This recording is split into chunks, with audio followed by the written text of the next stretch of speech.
Y'all ready? Okay, I'm going to go ahead and call to order our joint Budget and Finance, Planning, Historical, and Zoning Committee meeting. I want to begin by saying, based upon the input from our last joint meeting on December 11th of the Budget and Finance Committee and the Planning, Zoning, and Historical Committee, the capital improvements budgets that was submitted on December 1st was amended to the requested items that council members so articulated then at that meeting. So the scope of the meeting today is for us to hone in on our scoring process, and based from the feedback from the last meeting, council members wanted an opportunity to be able to articulate that. And once we conclude today, we will walk away knowing what our scoring process will be for our CIB.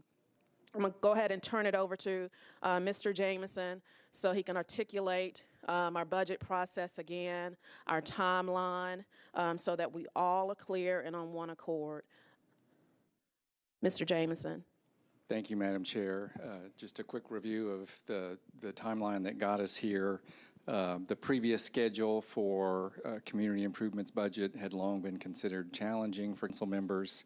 By charter, it is submitted by the mayor's office on May 15th. We actually are not entitled to a printed copy until 5 days later, May 20th, and then it has to be voted on finally by the council on June 15th. So it really leaves you about 3.5 weeks to have heavy input to it. Historically, we have submitted amendments during that period, bereft of much logistical information from planning and the other departments.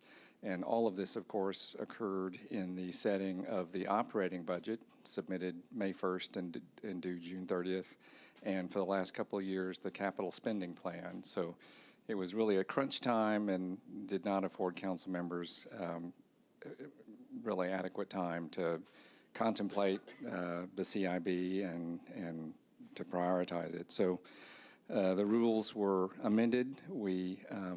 I think the two most significant changes were Rule 28 essentially now provides that capital spending plans can be considered at any time during the year except when an operating budget is pending, so essentially not during May and June. So that will free you up and have one less item hanging over your head during the other budget period.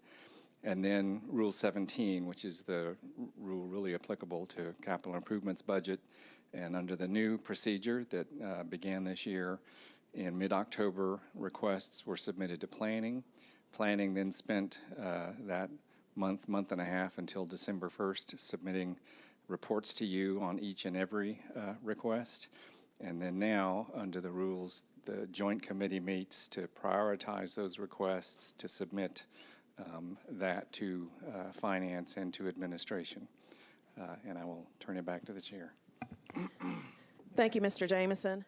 So looks like, let me thank everyone that's here. Looks like this will be a short meeting.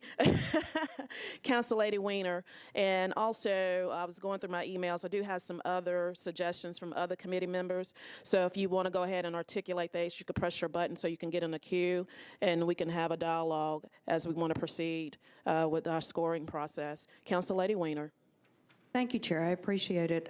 Everybody will notice there's a sheet of paper for me on your desk, and that represents my recommendation for how we move forward with this. And let me just give you a little bit of my thought as I was going through trying to figure out what made sense and what was going to keep this simple, but still get our message across. CIB is a roadmap. It's the roadmap that we share with the mayor, and it offers him or her, whoever's sitting in the seat, the opportunity to know what the Metro Council's priorities are. It's as important for us to articulate our priorities as a body as it is for the mayor to articulate her priorities or his priorities, whoever, again, is in the seat. And so this process that I'm going to propose offers us the framework and the process with which to be speaking the same language, if you will. If we use a numerical scoring system, then it's only human nature that each council member is going to score his or her projects the highest, and you're not going to have one council member that is going to deflect, if you will, priorities within his or her community to favor someone else's. It's just not the way we work. And you don't want to pit one district council member against another. And so if we can, as those folks who are closest to the needs and know the needs of our own districts the best, if we can prioritize within our own district those items that are on the list and then group those items in a like fashion, and I'll explain that in a minute. If we can group those items in a like fashion by district, we can then clearly articulate our priorities to the administration. And so how do we do that? And I have listed on this paper just 4, or actually 3, random placeholder buckets, if you will. One is categorized as anything that has to do with improving safety of our constituents. Another one has to do with quality of life issues for our constituents. And the third is beautification. Quite frankly, I thought I'll just throw some placeholders in there that we can then discuss as to the appropriateness. And then when we hand the CIB over for consideration to be included in the capital spending plan, they are grouped. Anything that is, for example, safety related goes in 1 through 35 districts. And then the same for quality of life and the same for beautification, or whatever those categories happen to be. And so what happens then if all of those items or the bulk of those items are not in the capital spending plan? That capital spending plan comes back to us anyway. We can always then vote to amend to bring in things that we think would rise to the top 10% within that bucket, and then it would be up to our chair to negotiate that with the administration. That's how the system works.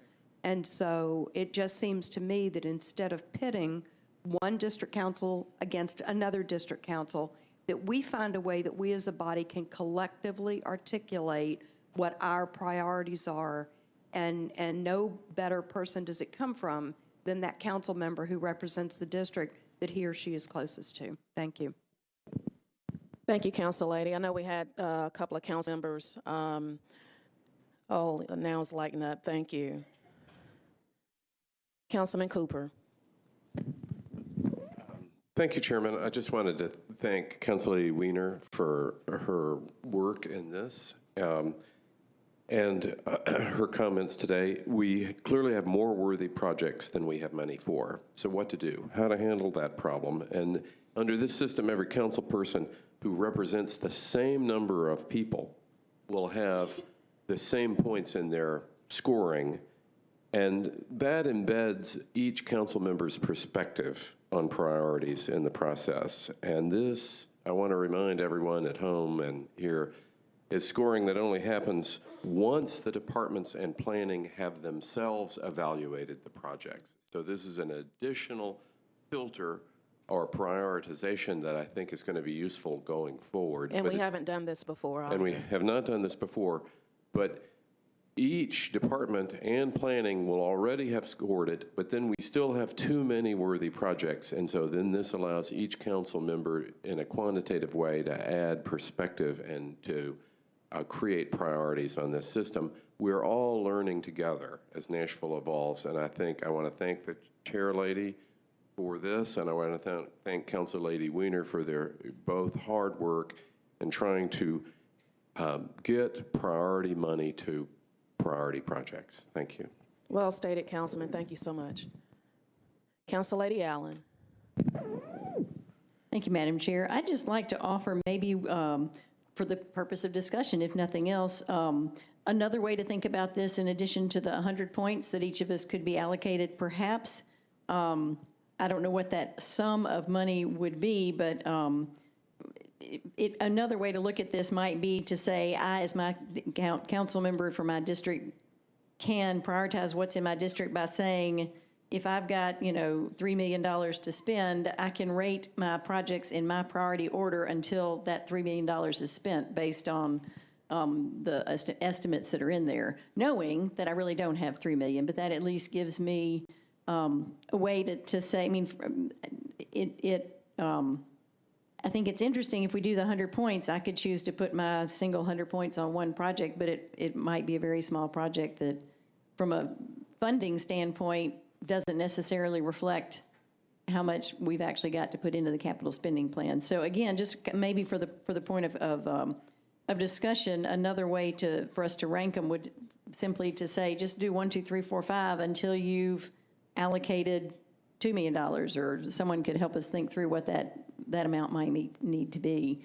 Or, I mean, because in theory, I've got 30, because I've got a bunch of sidewalks that I've been asking for years, and eventually I want them all to be done, but I don't need them all done this year. So that it's easy for me to sort of 1, 2, 3, 4, 5, 6, or the order that I would like for these to be considered in, as someone is looking at what they might be doing in my district. But clearly, I know they're not all going to get done. So I just throw that out as another potential way to rank things. Thank you, Council Lady, and that's why we're here, to have the dialogue so we can decide how we want to move forward. Councilman Mendez. Thanks. For the couple suggestions for how to decide the importance of things inside a district, I completely agree that the district council person for that district should decide that probably entirely on his or her own. I'm pretty indifferent about how that scoring happens. To me, I'd probably suggest just rank them in order, 1, 2, 3, 4, 5, or in tiers of importance. But I'm pretty indifferent about that. The thing I'm interested in talking about some is that one of the things I hear sometimes as a at-large council person is that certain council members will indicate sometimes from the floor, sometimes in private conversations, that they feel like other districts get priority over their districts. And I guess my question is whether we're attempting to address that at all, or and if all we've done is gotten district council people to put their projects in order, does that need to happen 6 months early from the budget process? I don't know. My main question that I want to talk a little bit about is, are we still leaving no statement of from the council that how we consider things across districts? So we can maybe address the issue of sometimes some council members feel like their districts get the short end of the stick. Thank you, Councilman. I believe right now the consensus is that council members are more comfortable with scoring their own individual districts. Our last meeting, that's what we were trying to head to, where we could have the countywide cross-district type conversations. But from the feedback of council members, they really want to score and prioritize their own projects in their district. I say all that to say, to your point, this is going to address some of that, but it's not going to totally rectify it, because we're still back at the model of not having those cross-district conversations as it relates to priority in our colleagues' districts. If I can just follow up on that a little bit. This is going to ramble a little bit. So I apologize. No, this is why we're here. This is why we're doing it. It's a new process. This is why we're doing it. So in what I do for a living in restructuring companies, creditors get grouped into classes, and the rule is that the highest class of creditors get paid first, and then nothing in the second group of creditors gets paid until the first group is paid in full. And to me, I tend to think of the projects as in tiers, and from an equity point of view, the thing that I have no idea how to accomplish this, but it feels like things that are equal importance across the county, we want to, and that could be sidewalks in Council Lady Allen's district and street paving in Councilman Sledge's district, but for their respective districts, that's the thing that's tier one. I mean, I think if we could, we'd like to somehow put our stamp, whether it's us or us in planning, on what constitutes the tier one, and so we don't get in a situation where the budget comes through funding half the tier one stuff and then cherry picking tier two and tier three from preferred council districts.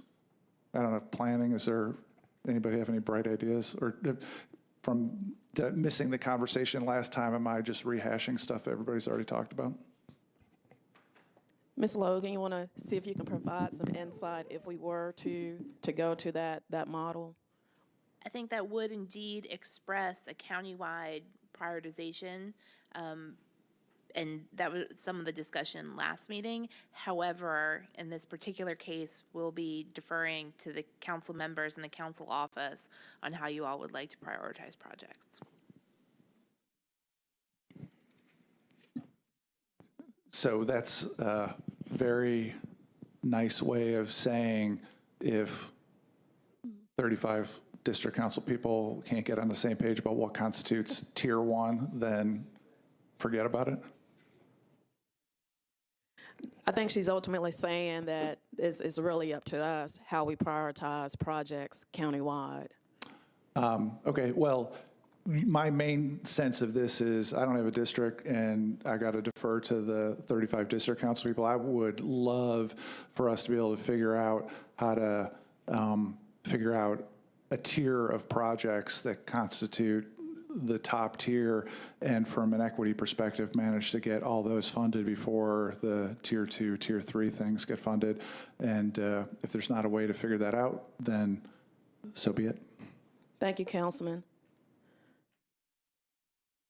Council Lady Henderson. Thank you, Chair Vercher. I had interestingly typed up something very similar to Council Lady Weiner, and also similarly to some of the things that Councilman Mendez is saying. Just in reflecting on our last meeting, I think we have a lot of the key aspects, and I think we're going in the right direction. But I concur with Council Lady Weiner that we do not need to be doing the 100-point approach.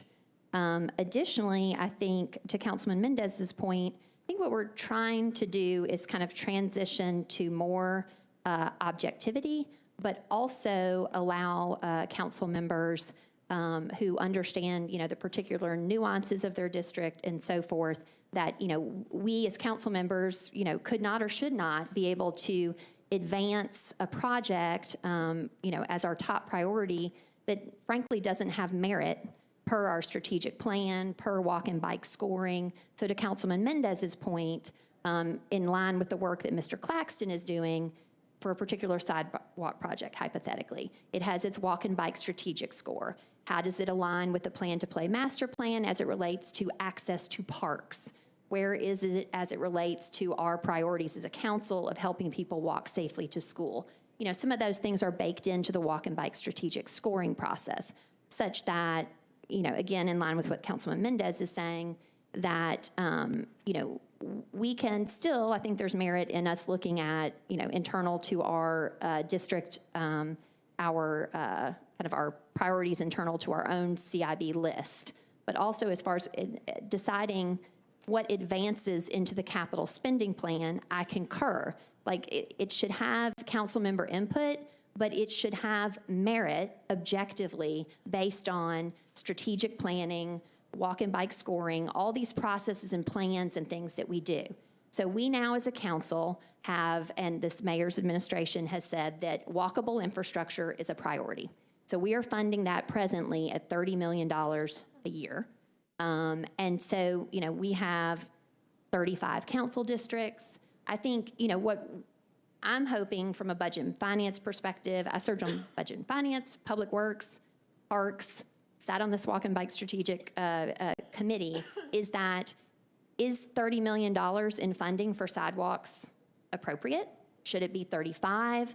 You know, if we look at council member priorities internal to their district, and then those projects are likewise given a projected cost just from Public Works, I think then we can kind of move to an understanding as a collective body that says, well, you know, among those projects that council members feel have priority and then also have merit because they're either ranked high or tier 1 or whatever, objectively, can we as a collective body say those projects that we think have the highest priority, you know, politically, strategically, whatever, and then with merit objectively based on our strategic plans in Walk and Bike, and if we were all to advance a project, what would that look like?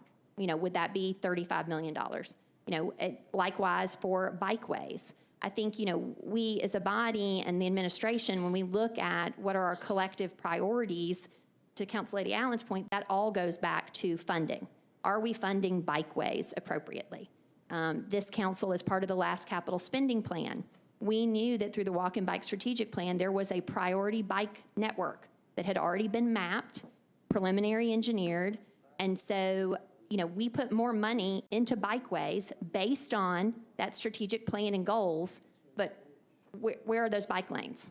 Do we have, from an operational budget perspective, the staff to roll those out and achieve those bike lanes? So those are the conversations that I hope that we're having, our larger goals around walkable infrastructure, bikeable infrastructure, and then as it relates to, you know, parks and libraries and bigger projects like that, you know, you're not going to have one of those necessarily in every district, and those should align with the Plan to Play master plan. Again, objectively, if we have established as a goal that we want everybody to be within a mile of a park, right? So that's Mr. Claxton's work. He's looking at that against the plans. So I wanted to kind of share that just from a broader strategic thinking standpoint, and I'm interested to hear what other thoughts colleagues have. Thank you, Chair Lady. Thank you, Council Lady Henderson. Council Lady Dow.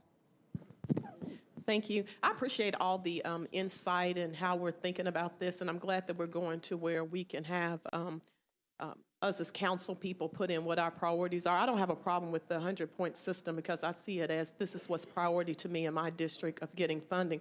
And I do respect people who look at the mayor's priorities, but for example, in my area, in certain parts, the priority is not sidewalks and greenways and bike lanes. Some of the basic priorities are putting in water infrastructure and things like that. And so even though it may be a priority to some areas that have that really nice infrastructure in place and can put in bike lanes and walkways because they have places to walk to, you know, we have a lot of rural places in this county where there's no point in putting in a bikeway or a greenway because it's 30 acres between the two lots and it's not going anywhere but to the next neighbor's house. And so we do have people in this city that do not want sidewalks in front of their farms. And so I think we have to put things in perspective from that. Priorities differ. Even though you have a priority up for the county, I think when you look at individual districts and areas, what's important to them, if you rank it, you'll see that there's a little bit of difference there because some people are dealing with their yards being flooded out. And if I go and tell them, well, the mayor's priority is sidewalks, they don't really care about a sidewalk. They want me to address the fact that every time it rains, that their home is flooding. Or they want to address the fact that there's no curbs on the side of the road and the road is higher than the yard, so the water's washing off and, you know, there's no ditch line or drain line, and so it's saturating their yard and it stays wet all the time. Or maybe their community smells like sewer because we need to put in a grinder pump. You know, and so if I come and talk to them about sidewalks and greenways, they're laughing. They're like, get rid of this scent first. That's the priority. And so from that perspective, you know, I respect that. Or, you know, schools.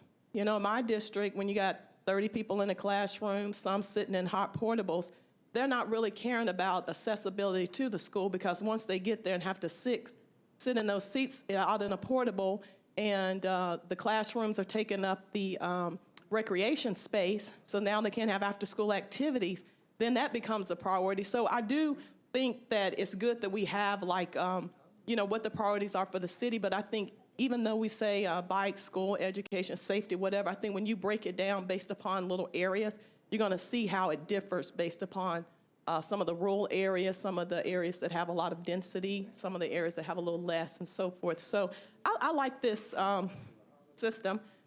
I don't think it's pitting a district against anybody, because we do have budget hearings, and we do rely upon planning, public works, and the individual departments to provide insight. And I've gone through this budget process and sat on budget 6 years now.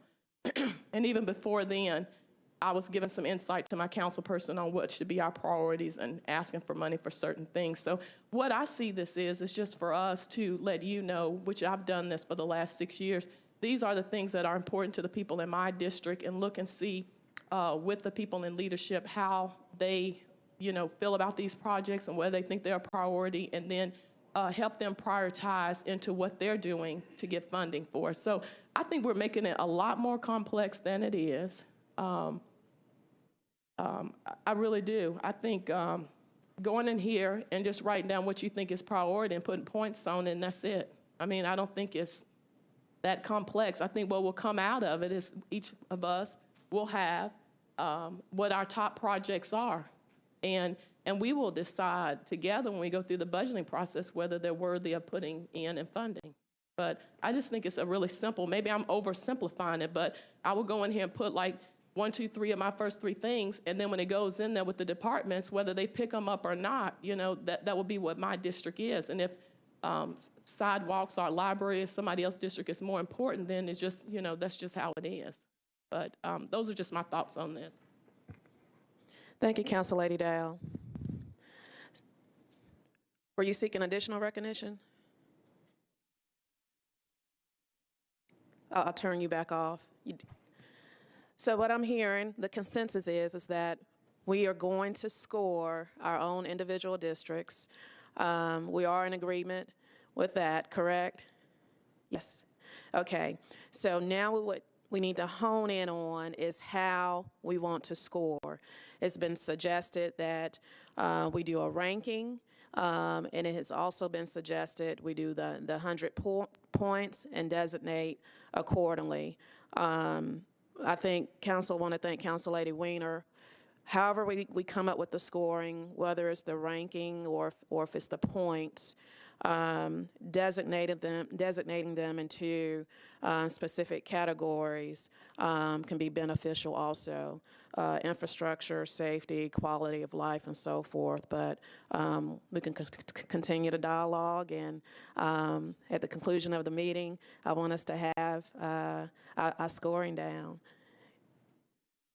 Council Lady Weiner. To your point, what if we identify our categories and then prioritize within each category?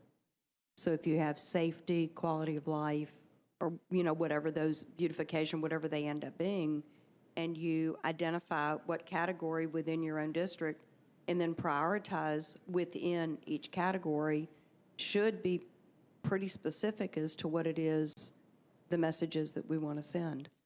Just a thought.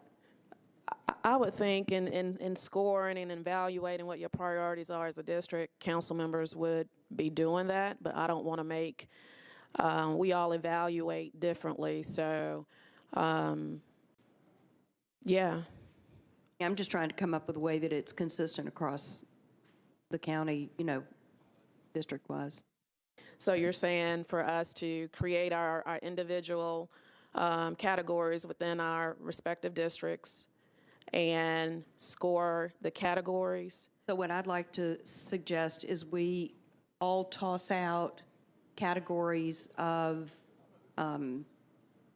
what it is that, different criteria. For example, I need, and I know several other, for example, Bellevue area council members want Highway 70 and Old Hickory Boulevard.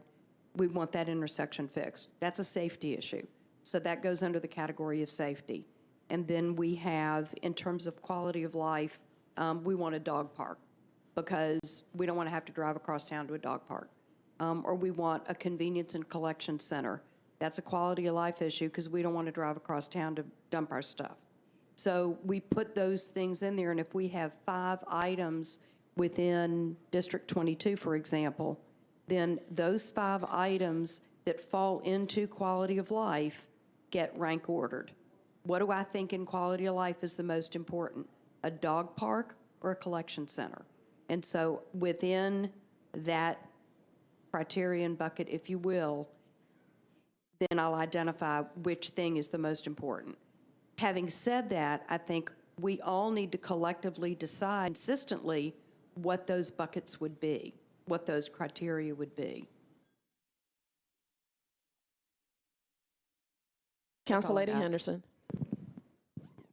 Thank you, Chair Vercher. I guess, I apologize. I was thinking about something, and I was listening to Council Lady Weiner, and I had another thought. I guess, you know, some of the concern that I have, I feel like if we are ranking our priority projects, right, and we say this is our, you know, topmost priority for our district and on down, I guess, you know, as it relates to alignment with public works priorities, or, you know, a paving project is happening, or a stormwater project is happening, or those sort of alignment things. So, you know, if we're scoring, say, just hypothetically, if you're doing the 100 points, and to Council Lady Weiner's point, it's just kind of human nature. If there's a project that's most priority to you, you're going to put all the points to that. But then, you know, if that just objectively doesn't meet muster, or you've got some big water project coming through your district that, you know, you didn't know about, where they're going to have to go in and, you know, tear up the road, well, then that means perhaps a, you know, a sidewalk project that you put, that you didn't put any points to, now has more merit, right? Because Metro's out there tearing up the road anyway. And so then kind of where does that fall if we've only put, you know, points to things? Whereas if you know, have things in rank order by district, then you can kind of look at that and say, okay, well, we're in there cutting up the street for water purposes anyway. And, you know, we see on here that this is, you know, a tier 1, you know, scored at the top of this district's list. Let's advance that project, right? Because we're advancing it on its merits. We're advancing it from an alignment perspective. And so that's what I think, you know, ranking might do more so than numerically putting points to things. But I also have some concerns. While I appreciate Council Lady Weiner's thoughts on kind of the bucket concept, and I know we're just kind of thinking out loud here. So, but in some ways, I wonder, Mr. Claxton or Ms. Logan, what your perspective would be, because it looks like for, you know, Nashville Next, it touches, right, on some of those, you know, quality of life, accessibility, equity, some of those issues. So if your process is already looking at things through those lenses, I guess what I'm starting to feel is like, I feel like there's a lot of folks doing good work and having good thoughts, but getting all those things in alignment so that we are not overcomplicating it, and so that we're not creating different buckets and factors than, you know, planning has per Nashville Next. And then, you know, we've not really even talked about how Public Works goes about scoring stuff, right? They have their own scores that are related to, you know, I don't know, if an intersection improvement or, you know, a safety issue. There's a lot of crashes here, or, you know, the mayor wants this in her intersection improvement project or efforts. And so, you know, there's kind of that Public Works piece. There's planning, looking at it through the larger strategic planning lens and the priorities of our general plan. There's, you know, walk and bike strategic scoring. Like, there's just a lot of stuff going on. So I feel like if council now creates separate buckets that aren't aligned with planning's buckets or Public Works buckets, then we're not improving the process. So I wonder if you all could speak to that from a, you know, how Public Works prioritizes, to your knowledge, or if someone's here from Public Works, but I don't think they are. And then if you feel like, Mr. Claxton, that the scoring that you have done or looking through the lens of Nashville Next might in some way, with some tweaking, align with kind of where Council Lady Wiener's trying to go on, quality of life, safety, equity, some of those issues. Thank you. Ms. Logan or Mr. Claxton? I believe that all of the data points that you've referenced are included in the report that we distributed to council members. I unfortunately can't speak to how departments create their priority list, but it's also one of the data points that you have. I will say that if the council finds that there's value in aligning their buckets with Nashville Next, we're happy to review those when you determine what they are. But I think we'll leave the guidance to how to develop that scoring system to you all and the council office. But I think what you heard from us the first time after we met is while that very much appreciate the work that Mr. Claxton has done and that we are vetting things through the general plan and the goals that are set there and plan to play master plan and so forth. That's good work and we should be doing it. But what that sort of renders for us from a report standpoint is these half filled in circles, and there's no real kind of objective, tangible, frankly easy for us, as you go from page to page to page to page, and I was looking at other colleagues, think like, oh, well, that scored on equity, and that scored a half a circle on We Are Nashville, and that scored and so there seemed to be some high, medium, low. In some cases, Mr. Claxton, was that around like population density or what you were serving? So I think, I don't know, I appreciate the work that's being done, but I don't think it on our end to look at it. I think we as a body need something that kind of moves towards what Mr. Mendez is talking about, where you all are saying, kind of bridging the gap between just objectivity and broader strategic goals and saying, okay, well, this is tier 1, tier 2, tier 3, or high, medium, low, based on, whatever is relevant to that particular project. I recognize for parks, it's different than for sidewalks, it's different than for,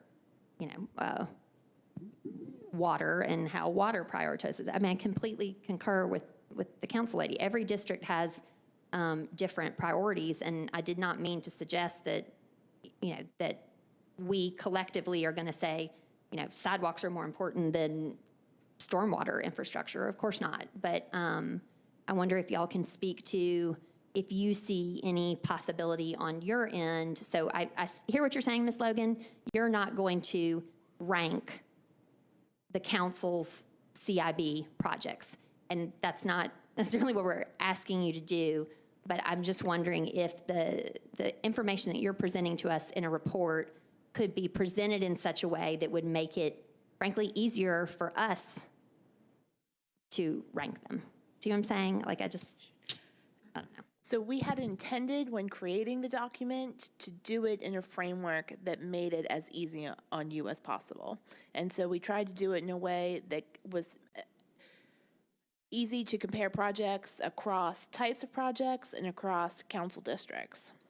I would say as far as the planning department creating their own score of how those projects fare on all of those criteria, by charter, that happens when we propose it to the Planning Commission in April. This process was intended to be one of the data points that could be used when we evaluate and rank things in April as we present it to the Planning Commission, and then the Planning Commission making their recommendation on the capital improvements budget. Okay, though, so your impression then of, I guess if we could just talk about the page that you're presenting, right? So top right is all the circles with all the Nashville Next. Are we referring to them as priorities?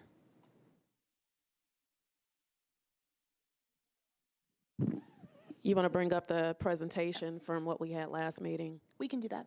Okay, because I guess that's where, I mean, I understand that this is a multifaceted process, and then on the back end, your recommendation that you're making to the Planning Commission is based more on your analysis, but on the front end for us, I mean, as I looked at all those half-filled circles and this or that, and I appreciated all the good work behind it, truly I did. But for me to look at it, it didn't help me, frankly, analyze or understand the merits of the various projects and the lenses that we were looking through. I mean, just to be frank. And maybe for y'all's goals on the back end, it's more so for that. But again, while I appreciate the work very much, I did not find, as it was presented to us, for us, very helpful just to understand on the broader spectrum, you know, all these projects that we have in there and how we're going to prioritize them.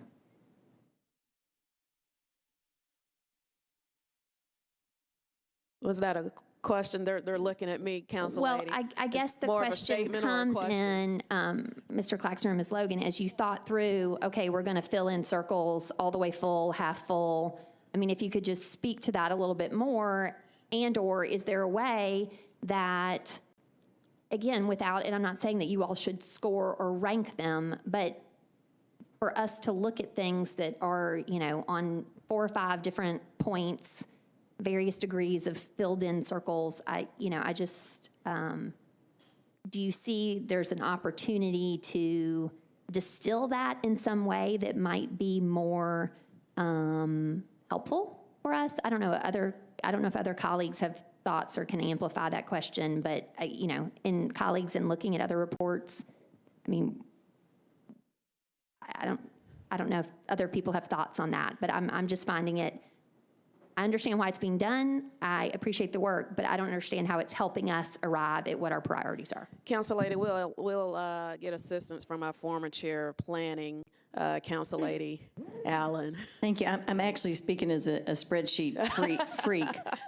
So, I mean, one thing I did was get everything onto a single spreadsheet, which was just helpful. And in looking at that, at least with regard to my sidewalks, it was really handy to have a single number, you know, score on the sidewalks to say, oh my gosh, you know, this one is head and shoulders above all the others, and I can tell that because of the numbers. Now, Council Lady, to help your colleagues, will you explain to them how you went about that? Because again, we all drive a little differently. Gotcha. Good point. Well, so I mean, one thing I did was the information that we have is great and very comprehensive, and to me, it's helpful to have all the, you know, statements about how it relates to Nashville Next. But in terms of being clear on how one project related to another, it was very helpful to me to create a single sheet of paper, you know, where I just wrote the project number, a description, what the cost was, and then the sidewalk score, because that was already there.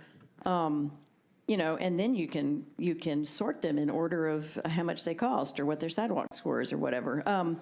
Which again, for me, it's helpful to be able to slice and dice and see all that at once. And I guess I might request, if that's, to give you one more thing to do, if that's something maybe a summary sheet for each district that kind of, just as Councilmember Henderson was saying, distilled it all down to a single page so you could look at all your things, I think is helpful. But then to sort of build on the sidewalk score process, is there a way to sort of quantify those 6 guiding principles from Nashville Next? I mean, you're looking at someone who decided kindergarten based on a chart, you know, and a number and all that kind of stuff. So I know you can't truly do that and say that's the end all and be all, but, you know, is there a way to say on a scale of 1 to 10 for these, a half circle is 5, and, you know, just add those up and give it a, you know, a possible score of 60 if all if all 6 guiding principles were filled in completely? Would something like that just give us a way to show which ones rise to the top because they fill in most of the guiding principles more than anything, I guess, is what I'm floundering around trying to think if that would help from a ranking standpoint. We'll ask planning if that's a capability, and in evaluating my district, I did somewhat of a similar system also. But we'll ask planning. I wish the report that we got, we could just easily export it into whatever software we use, but I understand it was a PDF. I had to pull it out myself, type it up, and that's what I did also, and then went to my next level evaluation as it relates to the goals and priorities that I set forth when I was initially elected, and from feedback from neighborhood meetings and so forth. My plan is to my next meeting is to present it to my community, and we have an additional conversation as it relates to it, so they will know what I'm actually advocating for in the budget process. But we did you and I, we did the same. Yeah, same so, type and system. then you can send that sheet to your neighborhood leaders and say, absolutely. Here are the options, what are your priorities, let's work on this together. Absolutely. Planning, is that even possible as it relates to the criteria? Yes, we can pull the information in the PDFs and bring it over into a spreadsheet. So showing, for the guiding principles, 0, 5, 10, or high, medium, low, whatever, we can bring those values into a spreadsheet. So are you able to Council Lady Allen's point, are you able to quantify the half circle? I believe that's what Council Lady Henderson was alluding to also. Am I right? Am I hearing you correctly, Council Lady Henderson? Correct. Okay.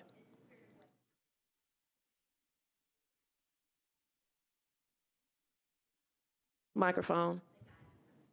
I wasn't on earlier, so yes. So getting it into a spreadsheet so that it is, and not necessarily you have to assign points to, the accessibility circle is half full, or, I just, from a data perspective, you have to have coded that in such a way, right, that it achieves a value so that it's a half-filled circle versus and so.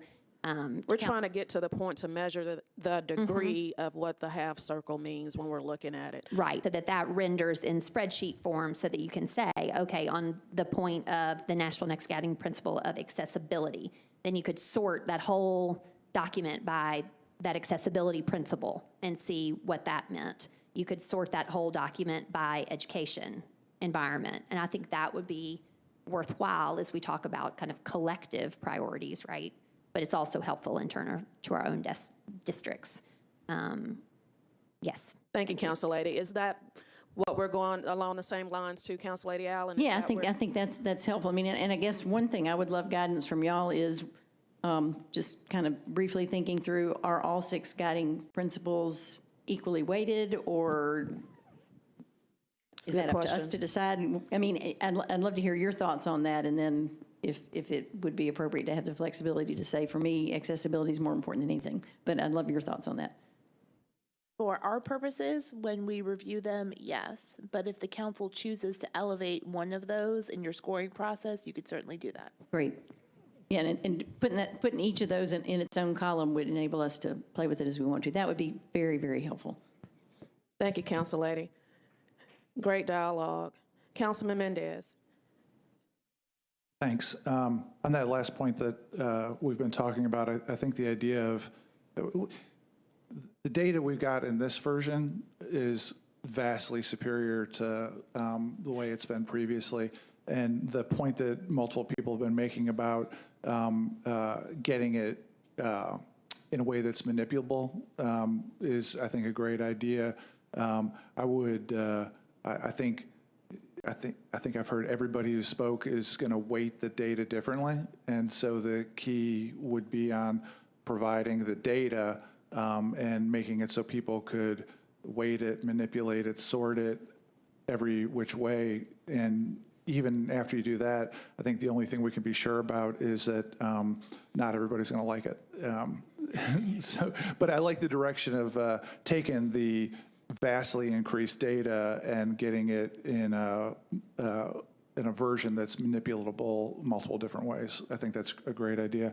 The thing I wanted to ask about is, so if the main purpose, really maybe the only purpose, is to make it so 35 districts prioritize their projects and have the data to do that, are we making it so the council's not going to comment on countywide projects, because there's a couple countywide projects in there that we haven't talked about how that works. And I think there's one countywide project that's been rejected by the council 3 years in a row that in particular, like, are we weighting that, or is that the only thing that the at-larges will provide points on? Can we provide negative points? Can a district council person stick in something, the countywide thing?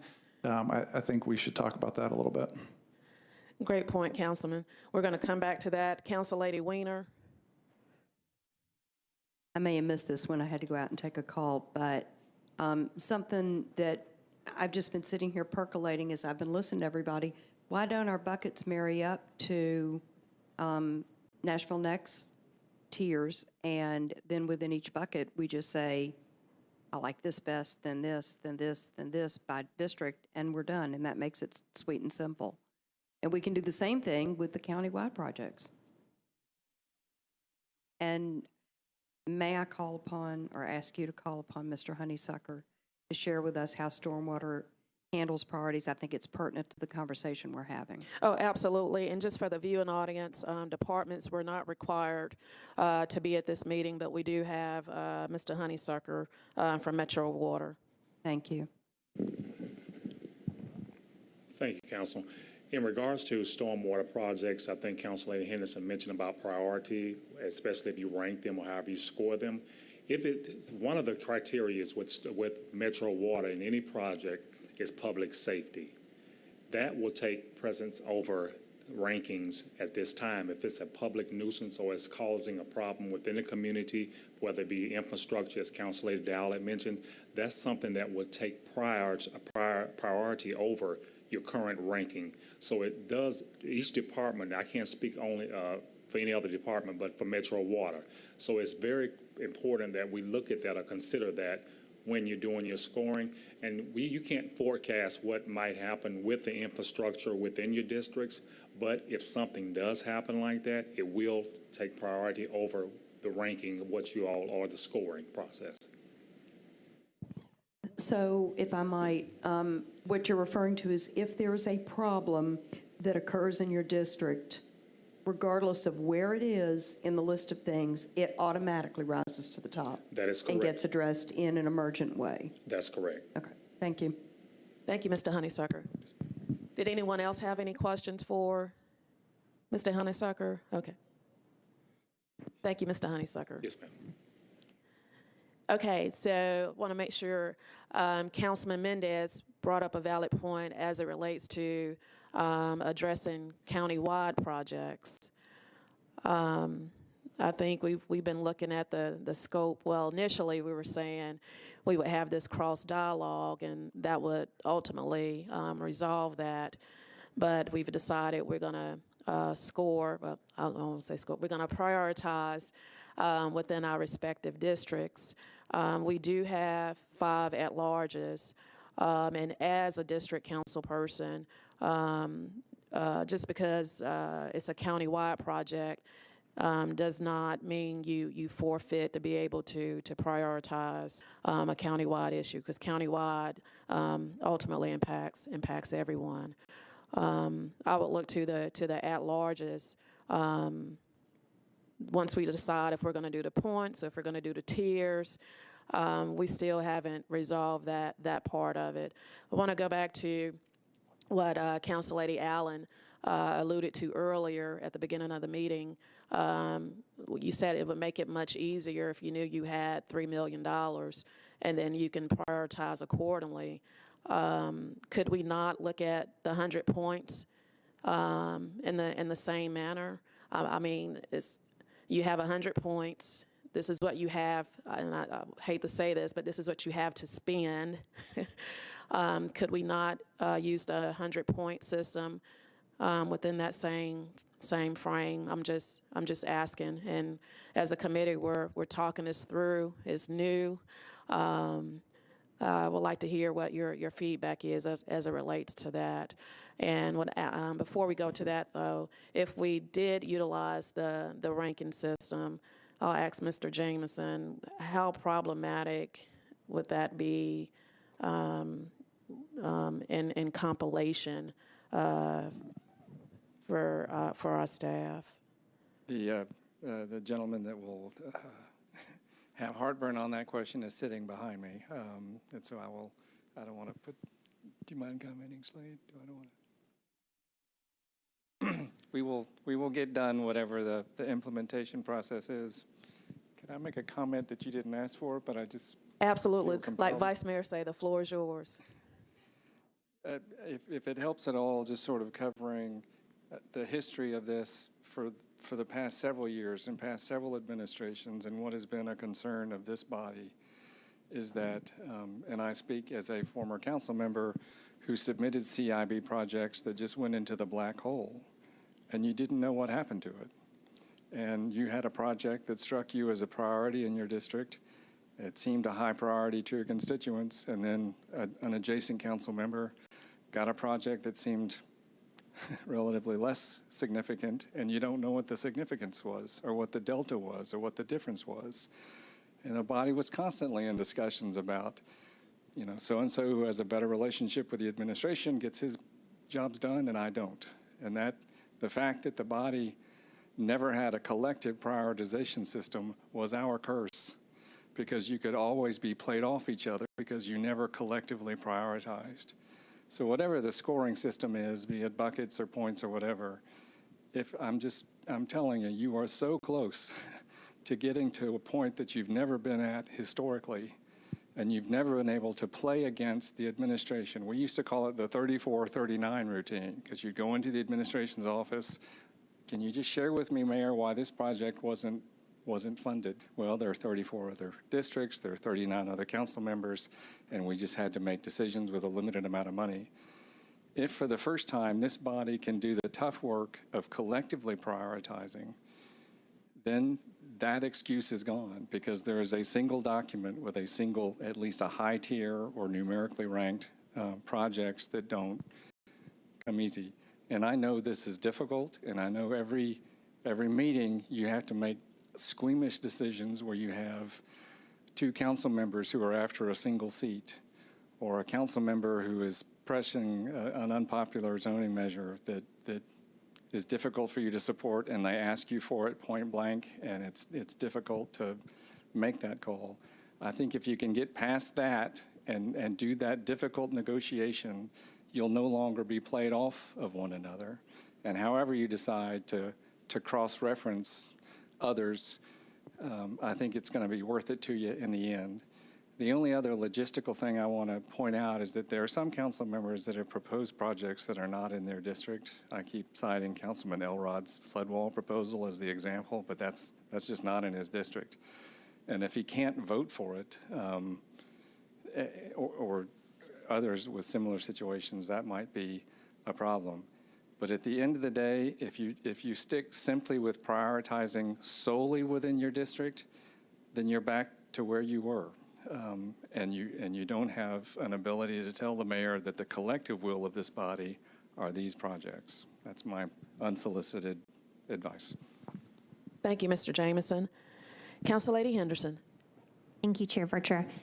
Mr. Jameson, I definitely hear what you're saying, and I concur. And I guess my question comes in, though, if you are, I think what Council Lady Weiner and I are trying to say and move towards is in the same spirit of what you're saying. Like, we want it to be a more objective process that has more daylight on it, so it is out in the community and saying that these priority projects that scored because of this, and then so, that's out there. And then, frankly, the administration doesn't necessarily have that leverage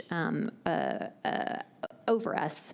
But I wonder, just internal to the scoring process of the larger, is it not similar to achieve that same goal if we each say that this is our, tier 1 priority A project, and then so you have 34 A projects, and then that becomes, I guess I'm trying to, is there kind of something in between? Because I think there's a lot of concern around the just, willy-nilly 100 points for the whole entire list of 286 projects.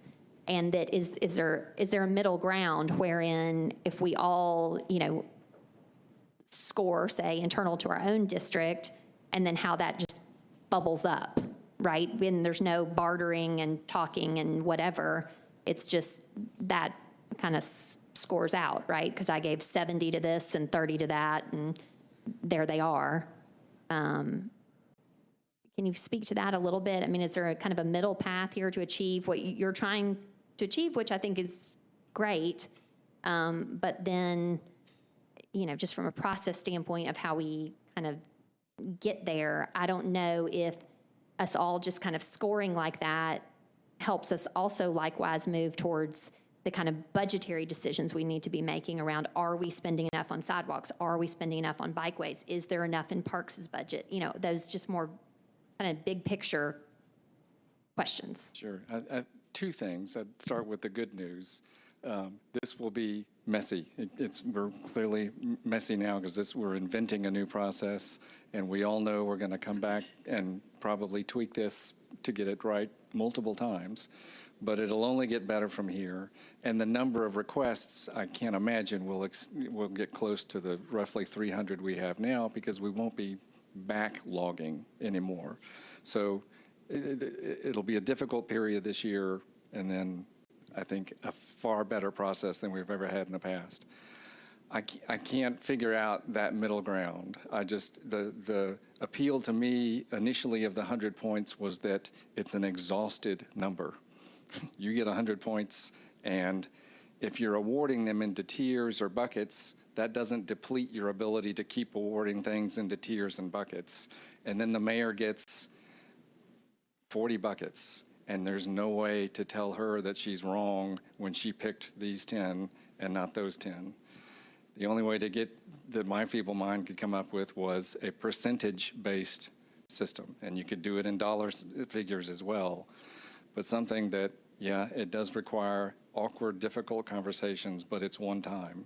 You're going to be played against each other at one point regardless.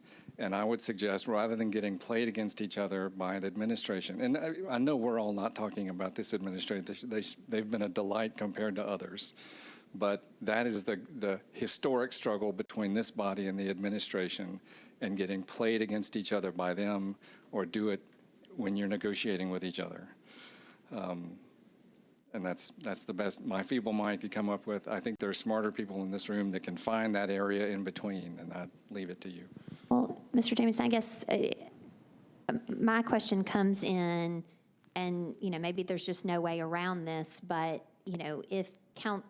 I guess my concern is, a colleague might have a particular project that, for whatever reason, kind of politically, they think is their top priority, but it legitimately has no merit. It's not, it doesn't serve a dense population. It doesn't get people to schools. It doesn't get somebody to parks.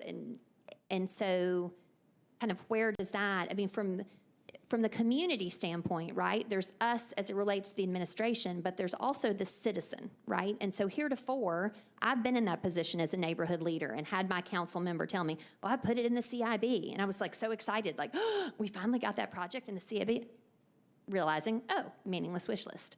But for the community to see, the community cares very much about how, sidewalk projects are scored and all these kind of, they want to see that things that get advanced have merit, objectively because of certain things. We all recognize there's some nuance to that, right? Something that might not be objectively obvious, like, oh, this is a better actually path to get there, or I know on this street, all these folks are willing to donate right of way, right? So that's less cost to Metro. Just kind of that nuance thing, which I think gets factored into our scoring, but I feel like there's kind of a complete disconnect between the scoring and then just sort of the objective reality that we want the community to see, so that we can hold the administration and ourselves accountable, right? Why did this project advance the sidewalk with a score of 20 when, in your district you have all these walk and bike strategic score, they're all scored 70. So I don't know how we get those things connected. You're absolutely right. And I think you will always, however, have to maintain the human element. Because if planning could clearly give you a number on every single one of these, and then you're done. And nobody wants that, because there is that X factor and issues that just become political priorities for your constituents. Even though they may be wrong, they have the right to be wrong about their priorities, and you have the right to represent that. What I would hope for is, at the end of the day, number one, you finally have a basis to go back to the constituents on those projects that did not get funded. Whereas for schmucks like me in years past, you'd say, I don't know what happened. I put it on the list. I can't tell you why I wasn't there. And now, for the first time ever, you'll be able to say, here's where it ranked. I'm sorry, and maybe there's a way to press this politically next time, but at least you'll have that answer. And the other thing that I hope it helps the council get past is, we have had reputation problems in the past. This I have told people, and I'm not blowing smoke. This is one of the best councils I've ever seen. But every council has, there was an article in a weekly alt newspaper here called 40 Jealous Whores, based on a famous description of this body. And the constant description of them is that we all retreated into our separate fiefdoms without the ability to coalesce across districts. And this is that opportunity, I think, anywhere. And I know that's difficult, and I underscore or underestimate the difficulty of that. But Council Lady Vercher spoke to in our first meeting, and then you alluded to this earlier, Council Lady Vercher, about, us working across district lines. But I actually think we do quite a lot of that. Like, Mina, Council Lady Weiner, Council Lady Johnson, Councilman Rosenberg. I mean, we are Team Bellevue, right? And so our council districts converge at the intersection of Old Hickory Boulevard and 70 South, which we know to be extremely unsafe. A lot of pedestrian accidents there. So, we collectively can say that that is an intersection that needs attention. Councilman Rosenberg and I saw a need for a sidewalk. It wound up being in his district, right? But it predominantly served my constituents. We collaborated on that because that project had merit based on residential density, proximity to parks, all these reasons. So I think kind of one thing that's missing, and I think maybe if we understood better, it might help us take that bridge. And I recognize they're not here today, but how does Public Works say?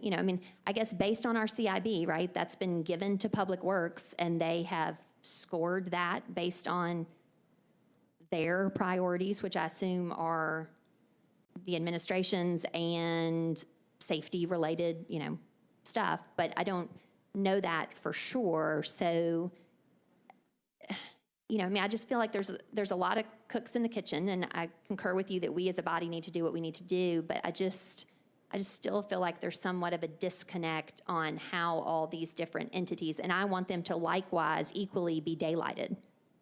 I want to know how Public Works is scoring stuff and why they're scoring stuff that way. And I want the community to be able to see the walk and bike strategic scores. And yes, the X factor that nobody wants to lose, but I think we all just become concerned that when you look at a list of 300 projects, I guess we as a group of Bellevue council members, I would rank maybe the one internal to my district with, 70 points. And then we would collaborate and say, well, you put 10 points to that intersection and have to have that kind of back and forth. But then all in, if we all just put 10 points to that, that still would only give it 40 points. And will it be elevated to the top because we don't really understand how Public Works prioritizes stuff anyway? There's just still, I think, we have pieces here, but just some of the connective tissue here is just lacking, I feel, for us to make a determination on what is the ideal way to move forward. Thank you, Council Lady. Council Lady Weiner. So I just want to think out loud here for a minute and toss That's what we're something doing. out. Yeah, I want to toss something out that I thought of while Council Lady Henderson was speaking. If we prioritize within these categories, and remember, two things. Thing number one is these items sit on the capital improvements budget for 6 years. Then it rolls off. So we have the option to say, I want this done in year 1, year 2, year 3, what have you. So that's one thought process. Another piece of this is we have no idea how much money we're talking about. So what if we look at this as a, just call it a step-by-step process, if you will. So step 1, we prioritize within category per district. Step 2, once we know the money that we have to allocate for the capital spending plan, we come back and we divide that by 35 districts, and if we have countywide, let's say we've got 3 countywide projects, we divide it by 38, and we see what that money looks like, and then we can do one of 2 things. We can sit down and say, District 22, you get $10 million. How do you want to spend it? And list your priorities and categorize it, as Council Lady Allen said, by dollar figure. And that way, we are paring down our list, so we're not having to look at a big collective. And we are, when we prioritize within category, we can then look at that in a more seamless way when we know how much money we're actually looking at. Just a thought. Now pile on.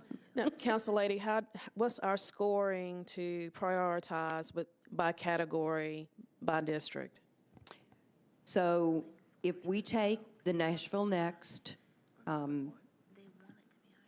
items, priorities, I'm asking, are we ranking it, or are we doing a point system? I'm ranking it. Okay.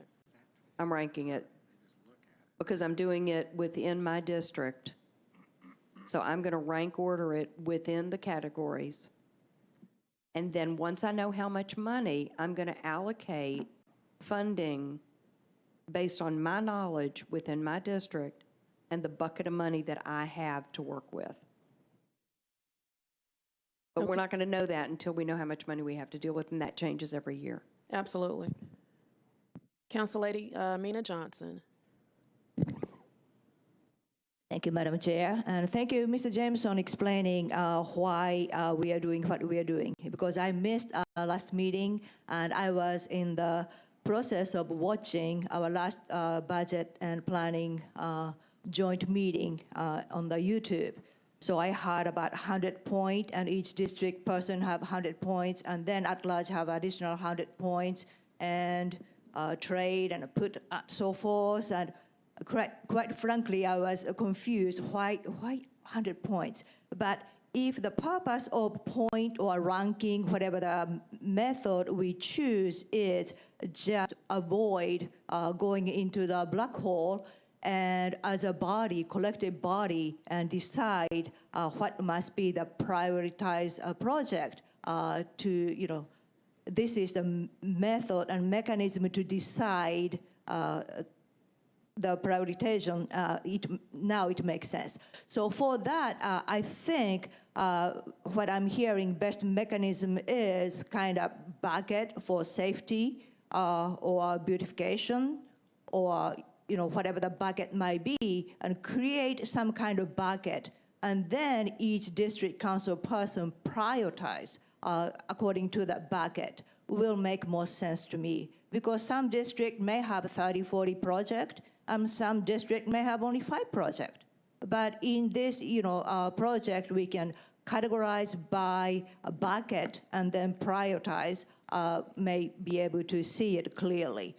And also, so after we decide those mechanisms, I'm guessing those mechanisms will go back to each district council member, and then we will ask them to do their each homework and then collect the data.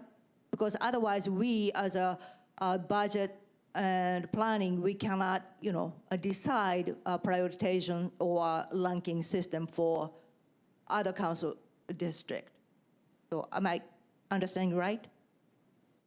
You're saying we can't, I want to make sure I understand you. So what I'm saying is, we're going to, as a committee, we're going to decide the system, like a point system or a ranking system, whatever the system might be, And then those mechanisms, we will ask each district council member to go back within your district project to rank. And then we're going to collect that data as a collective body, and then take a look at those point or data and ranking system, and then decide if those ranking is aligned with Nashville Next, Public Works list, Water Department list, education list, and library list, and kind of cross-checking, and then realign those projects accordingly. Okay, so Council Lady Weiner, her suggestion was we prioritize by category, by district, and then we come back and then divide, depending on, once we know the money that we're dealing with, then we come back and divide, look at the priorities, and then divide by 35 districts for countywide, 38, and so forth. You're wanting to add another step in there also? Because to review the ranking? Yes, somebody has to decide because, for instance, maybe I think my district, some project will go higher, but actually, other district as far as safety goes, Hickory Hollow may rank higher.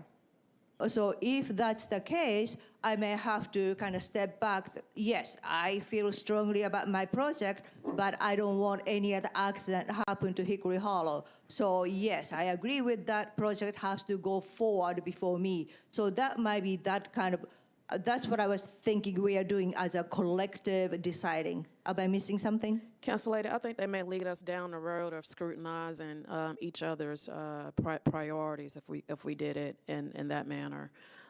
Councilman Mendez. Let me ask a question first. How much time have we got to do this? When does it need to be done by?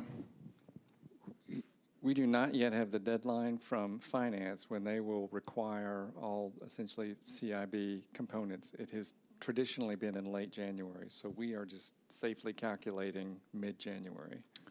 All right, so I'm not sure if there's enough time to do what I'm suggesting, but my sense is since we're making something up from scratch, part of where we're getting bogged down is the perfect is the enemy of the good. Part of the reason why people are having a hard time picking something is because they don't know what it's going to turn out to be. And so to me, I think we would make the most progress by picking something that we thought was probably pretty good, knowing that it might need to get tweaked. And if we would have time to pick something that was pretty good, sort of run what the result would be, and get a sense of, gee, that seems fair, or gee, it doesn't seem fair, then we would maybe have time to tweak it again, rather than debating what's perfect straight up to January 15. And then my other sense is that while the circles and half circles are admittedly, a little opaque to us because it's first time through, they do represent planning's best shot at some metrics.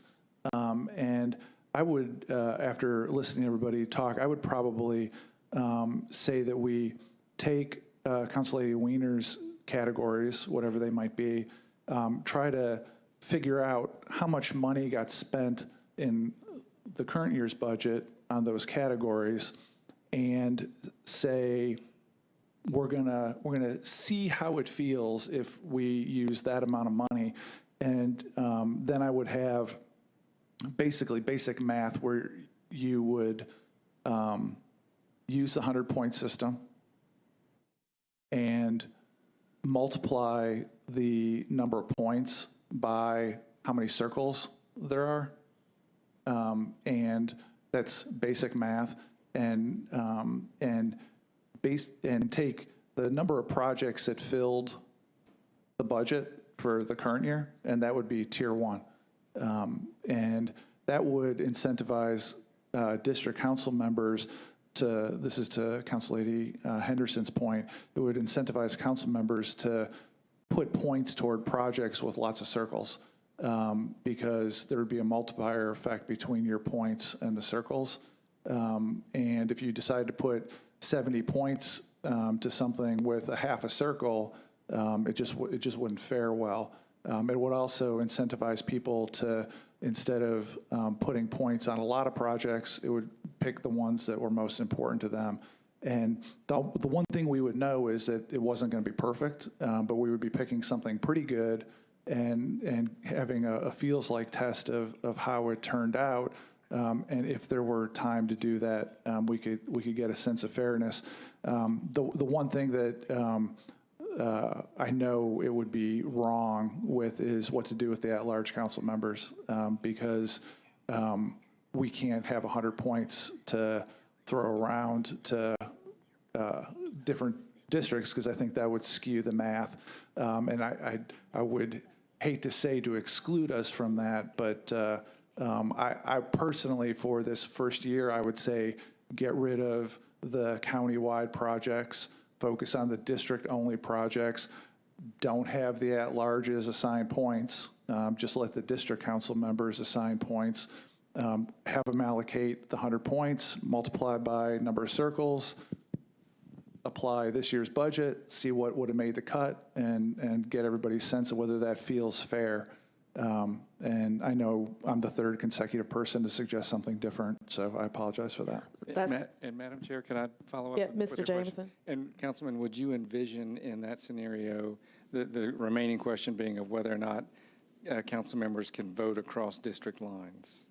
I think to the point that Council Lady Henderson made about if that actual intersection resides in one of their districts, I think you'd have to let folks, and I know the folks in Southeast have got crazy intersections where there's a very important intersection in one person's district, but it's within, a 3-iron from 3 other districts.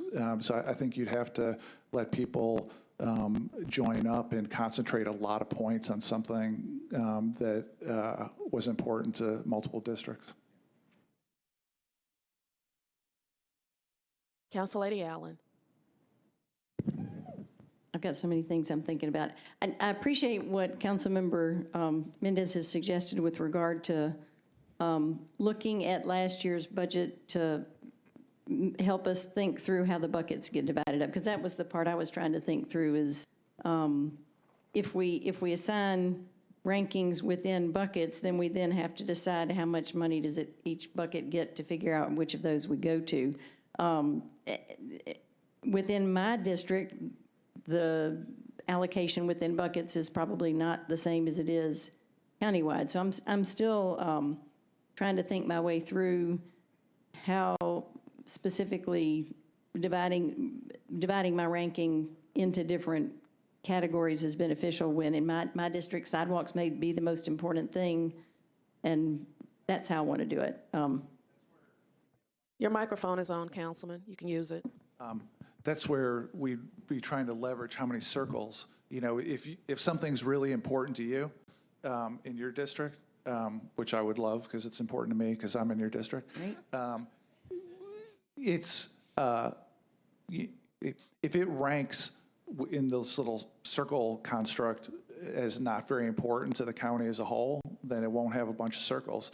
And if it does rank as important to the county as a whole, then there will be a bunch of circles. And that's, I think the only way to achieve Council Lady Henderson's view of we just can't have random district council member say, this is the most important, I'm putting 100 points on it, I want it built, when it is objectively a ridiculous project. I'm sure nobody would do that. We can't do that, and so somehow we got to parlay all the work they put into these circles, because I think even though it's a little opaque and we don't quite understand exactly how, they put hundreds of hours into it, and it's supposed to reflect a basic visual representation of how important is this to the county as a whole. How important is it to the things we've prioritized? And we might have to, they might say, while we do that math, the first 4 circles are a little more important than the last 3 circles, but for the concept of perfect is enemy of good, And having 20 days between now and when the deadline is, we'd have to kind of trust that they would balance the circles the right way, and that should theoretically take into account the,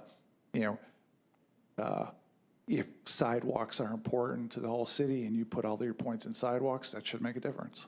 Right. I mean, so each of my projects has a different constellation of circles and half circles. And I think on one that I've got one with a sidewalk score of 100, which is pretty cool. So I'm thinking on that one, the accessibility one will probably be a full circle, I think. So walk me through the math on that then. If I say this sidewalk is scored really high on accessibility and I really want it, so I'm giving it my whole 100 points, but overall for the city, there's only, I guess I'm still trying to figure out. We would have to know what the multiplier is. What would be the multiplier? Yeah, so I'm imagining the starting point is taking this last year. I'm not sure what Council Lady Wiener's categories are necessarily, but say the category that sidewalks fits into, so it's sidewalks and some other stuff in that category, and that was a $50 million spend for the whole city. I'm making up numbers. And so all the accessibility category projects for all the council members, they would have assigned points and multiply by the number of circles. And if you put 100 points into something with a full circle and you really care about that sidewalk project, that presumably would score in that $50 million based on last year budget bucket, it would score really, really well. But I do think to address the perfect being the enemy of the good, like if we're just going to do this once and that's what we got to live with, we're going to hate it, because the only thing we know is whatever we come up with first is going to be wrong. It might be close, it might be pretty good, but I think the only way to do it is to take a shot at it, and then there could be a sense like, oh, all the sidewalks did terribly, so maybe the sidewalk circle has to be weighted a little more heavily for us to feel like it's fair. And we can adjust at that point. Okay, I mean, I think your concept is good. I want to see the numbers before we do it, but I think using last year to inform how things are distributed is a good concept. So I want to ask planning as it relates to, and we discussed this earlier in the meeting, the half circle, that is a quantifiable number. So to Councilman Mendez's point, because we're going to need to know what the multipliers are. So I'm seeing, and I apologize, I don't have my contacts in, so is that 6 circles or 7 circles? Okay, 7. So the 7 circles up there, for each circle is a quantifier, is a number. So are we adding those numbers and then that's the multiplier, if we're going to use that? The way I'm thinking about it is that whatever that our sample project is, let's say it fits in category X from Council Lady Wiener, and some district council person says, that thing's a 70-point project to me, then that project we've got up there has got 1.5 circles filled. So it's 70 points that the council member assigned times 1.5, and that's the number of points the project ended up with. Okay, so you're just taken by the multiplier will be how many circles are actually That's the suggestion. filled in. Somebody might tell me that's ridiculous, but that's the No, suggestion. Councilman, we're talking this through, but we do know the circles have a number as a matter of degree to it. So. And to that point, I mean, if there's some magic behind the scenes where, you rounded to the nearest half circle, but in a spreadsheet somewhere you could apply the actual scoring to it, that would be all the more precise. We can do either. So there is magic where like something scores a 40 out of 100 and that becomes a half circle? Yes. If you'll recall, when we sat down last year with a lot of the council members, we went through the scoring based on the guiding principles. So there are specific metrics that we're scoring against in each one of the guiding principles. Well, that strikes me as more precise than half circles. But, I mean, I understand why visually for that makes it easy to interpret, so I'm not picking at that. But, if that's available, that seems more precise. So I just want to make sure I'm clear. If we said a multiplier was going to be 1.5 circles, that's articulated to an actual number on your end. Okay. Okay. Council Lady Weiner.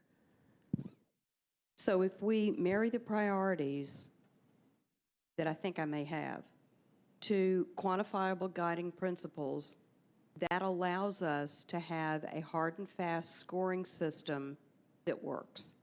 And so I'm going to throw out what I think makes sense for our priorities might be.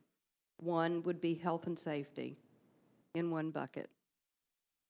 Education is another bucket. Quality of life is your third bucket. Your fourth bucket would be mobility and accessibility.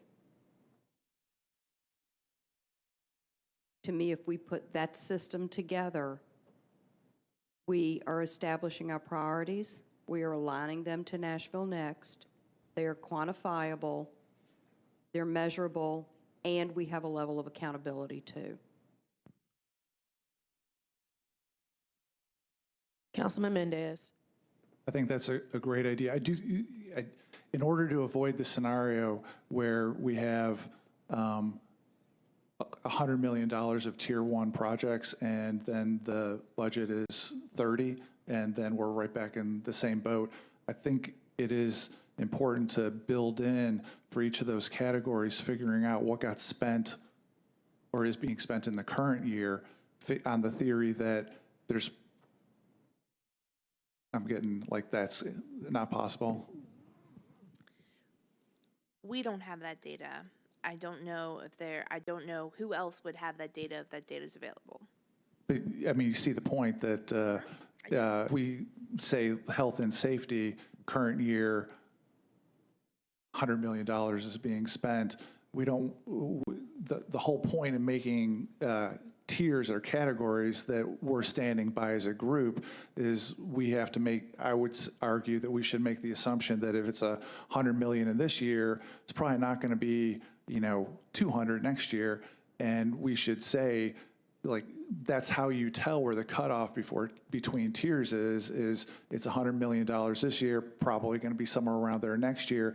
Let's name $100 million worth of tier one health and safety project. So somehow we'd have to, there's no point in breaking up the categories unless we can figure out what the size of the tier is. Otherwise, we don't accomplish the goal that Mr. Jameson laid out. Mike, what do you think about this?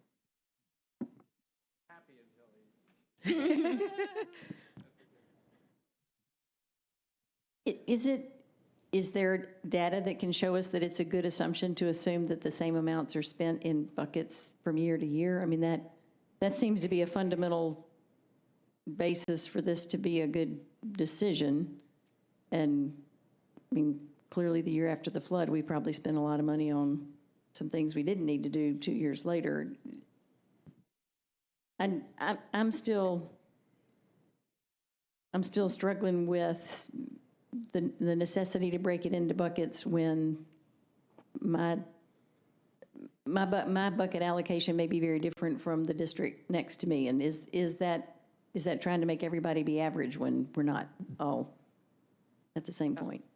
Maybe we could ask, if we pursue this, we could ask for it by category. If we're going to have time to have a feels like, whether it feels fair, it's going to be easy enough for them to break it up into the 4 categories versus just a straight list. Can I offer something as well? I think that by having the categories, our needs are going to change from year to year based on what happens, i.e. the flood. And so this allows us collectively to speak to what our priorities are as a body, but more importantly, it gives you the flexibility within your district to say, I probably don't need as much quality of life stuff, but wow, we really have some educational and health safety needs in my district. And so I'm going to prioritize, and I may be heavy in education this year. Next year, I may be heavy in mobility. And so this gives you the flexibility within your own district to specify what your priorities are. And then as we go through Nashville Next and we assign those quantifiable circles or half circles, then we can paint a picture collectively of the entire county and where the priorities are. And I venture to say that if you took and made a pie chart of the county and maybe sliced it into wedges, each wedge would be heavy in a district, in a different area, because everybody's needs aren't the same. And that's why I wanted to see if we couldn't find a way to focus this on categories of need. Council Lady Henderson. Thank you, Chair Vercher. Mr. Claxton or Ms. Logan, can you speak to, totally see where Council Lady Wiener's going. I appreciate Councilman Mendez's comments, but I wonder in, creating an extra, safety, quality of life, beautification in that regard. I mean, can you kind of tease out these guiding principles a little bit? Because I feel like if you've already kind of run everything through that lens, while when I look at the guiding principles, there's not a circle that's safety and there's not a circle that's beautification, but perhaps environment picks that up, or to what degree neighborhoods is addressing that, or, accessibility, what are the contributing factors from a data perspective? We're saying that, full circle, half circle corresponds to a value, right? So we're going to move to kind of get that all in a spreadsheet and we can look at that. But is there a way to use the work that they've done, those guiding principles, and say, align those more closely rather than creating some different nomenclature of, what we're talking about? I think we all know, safety, and I concur with you, but I think maybe they're already in there, and maybe we just, frankly, I don't know, maybe it comes down to how they're named, so I get it in Nashville Next or in the general plan, those all have names, right? But there may be, accessibility / whatever, just to kind of, it's almost like a subheading for council members. It's sort of a cue to this picks up on safety, or this picks up on quality of life, or this picks on, because to Councilman Mendez, they're kind of opaque, Ms. Logan. What I'm hearing from council members tonight is different. The kind of groups that you're using are different than what the guiding principles are. It sounds like you're describing types of projects versus the guiding principles that demonstrate what a project accomplishes, and those could be different things depending on the type of project. Now, let Greg explain that in more detail. So it sounds more like you're talking about different types of capital projects. I will say that if you want to create these buckets, those aren't something that we will have the projects broken up on. So the council members, in addition to assigning their points, would need to say, I'm taking this project and I'm putting it in safety and I'm giving it 25 points, or however that would work, because these buckets aren't a breakdown that we have. But I'll let Greg go into as much detail as you would like on the guiding principles. I actually think that sums it up pretty well. The key thing for us when we look at the guiding principles is we're focused on kind of overlapping things. And I think the key thing that y'all are looking for is more discrete categories. So I think it's good to sort of keep them in mind, but a different categorization is probably easier to do, certainly for the first year. Yeah, I appreciate that. Can you also speak, though, to Ms. Logan? I feel like, this body, we kind of came out of the walk and bike strategic planning process, and we discussed internal to that process a new scoring mechanism, right, that was in line with Nashville Next, that the larger committee felt was good, this much weight on proximity to transit, this much weight on proximity to schools, all that scoring there. So based on kind of different, the priorities on parks and schools and sidewalks, I mean, sidewalks seem to be a little more quantifiable. And now that I've got some projects in this secondary report that were actually in there from last year, I'm seeing how some of those are scored, but frankly, for the very first time, right? So I was on the Walk and Bike Strategic Plan Committee, and this is the first time that I've actually seen projects that I just in my mind thought, based on my understanding, had merit. I'm now seeing them scored. Okay, so I think colleagues are likewise in a similar place. And so to the same extent that you might inform us what goes into opportunity, accessibility, prosperity, neighborhoods, education, environment, and we are Nashville, or whatever that means. I think likewise for colleagues, it would be helpful to understand how these sidewalk projects get scored. I mean, I don't think there's kind of been, I think, somewhat of a disconnect in that, we were waiting for the project tracker to kind of come online and look at those projects. And so, I mean, we're getting these sidewalk scores internal to this process, but to your point about, more discrete or objective, more finite things to make our decisions, I mean, at least for the sidewalk standpoint, that's kind of baked into that score, right? So I guess what I'm wondering is, from colleagues' perspective of prioritizing things, how does that score kind of factor in, to get back to what Councilman Mendez is talking about, tier 1, tier 2? I mean, you would hope that, I apologize, I'm kind of lost the thread of what I was saying there, but yes, please, Ms. Logan, thank you. So Greg is showing now what the criteria are under each guiding principle.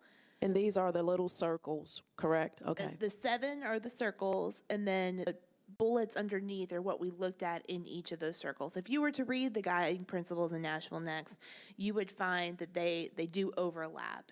There are some things that expand accessibility that also ensure opportunity for all. And so we've made some choices about sort of where those go from a scoring perspective. But expand accessibility, you'll see that one of the points is sidewalks. And Greg will go into detail about how we've incorporated the walk and bike score into that bullet point.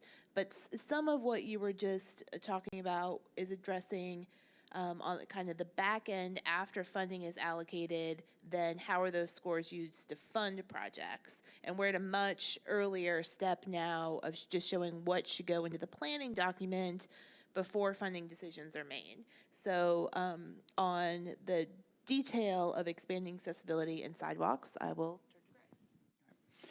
turn to Greg. So for the sidewalk score within expand accessibility, we bring in the sidewalk score from walk and bike where we have it. In some cases, we don't have a score for some segments, either because it's a new road or like a new route that wasn't scoreable, or we're also finding that routes that have a sidewalk on one side but not the other, and there's a request to fill on the other side, that doesn't have a score. But where we have it, we bring that in. Where we don't, we tend to, and it's kind of on a 0 to 100% basis. So we rank it, based on that score from 50 to 100%. So the lowest scoring sidewalk will still get 50%, sort of sidewalk points here. For those kind of other things that aren't quite, that aren't ranked in some way, we tend to put them at 50% right now, just as a default. Over time, we'll look to sort of see if we can provide better information for that, but that's our default right now. That's helpful, thank you. Mm-hmm. And Council Lady, the suggested categories by Council Lady Weiner, health and safety, education, quality of life, mobility, and accessibility, fall within those guiding principles. Am I correct? You did align those with those, Council Lady Weiner? Yes, and I'm sitting here working up a report card because I'm real visual and I never met an Excel spreadsheet that I didn't love. And so on my yellow form here, I think I've made a report card that might make sense. Yes, I can see that without my contacts in. Thanks. So if you want to come take a look at this, it might help. So where we are, I just want to make sure we're still on the same accord. We are okay with having categories in alignment with the guiding principles. We are going to prioritize our respective projects in our districts in alignment with these categories. Correct? That's where we are. Okay. Not a problem. This is where we are, because we still have to, there's still one small detail that we need to finalize. So where we are, we're gonna have the categories that's in alignment with Nashville Next guiding principles: health, safety, education, quality of life, mobility, and accessibility are all in alignment with the guiding principles. We're gonna prioritize our projects and categorize them from those: health, safety, education, quality of life. Oh, has it changed? Mobility and accessibility. To Council Mendez's point, in that alignment and with our scoring, those circles will be the multiplier if we're going to stick with the scoring of if we're going to rank, or if we're going to use the 100 points and multiply that by the value of what the circles represent.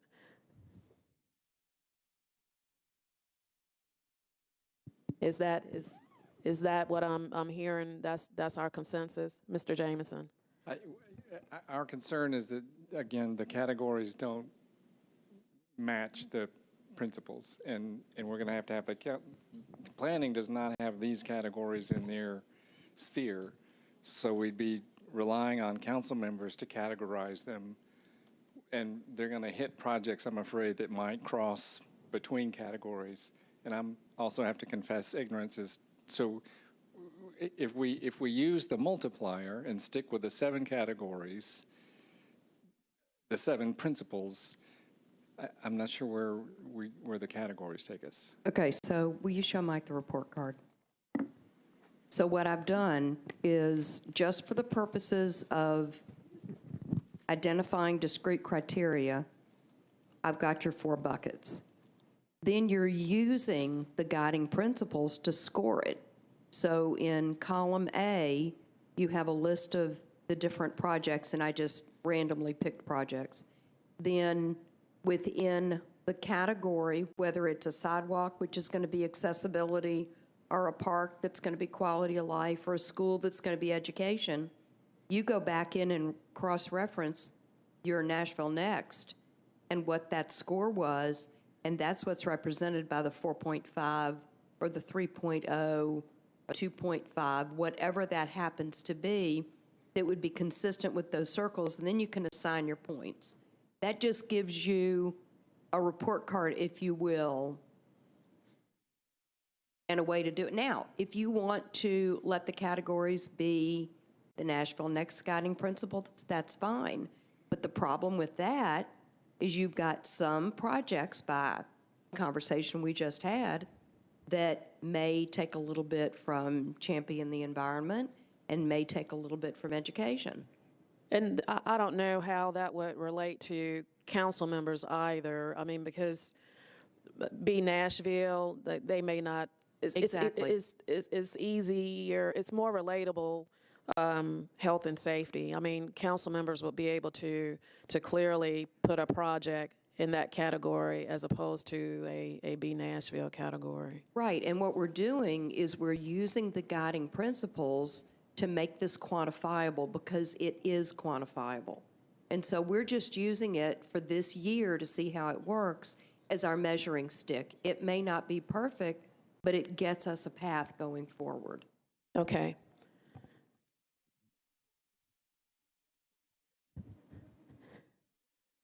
Mr. Jameson, is that problematic for for planning. Would that articulate back over?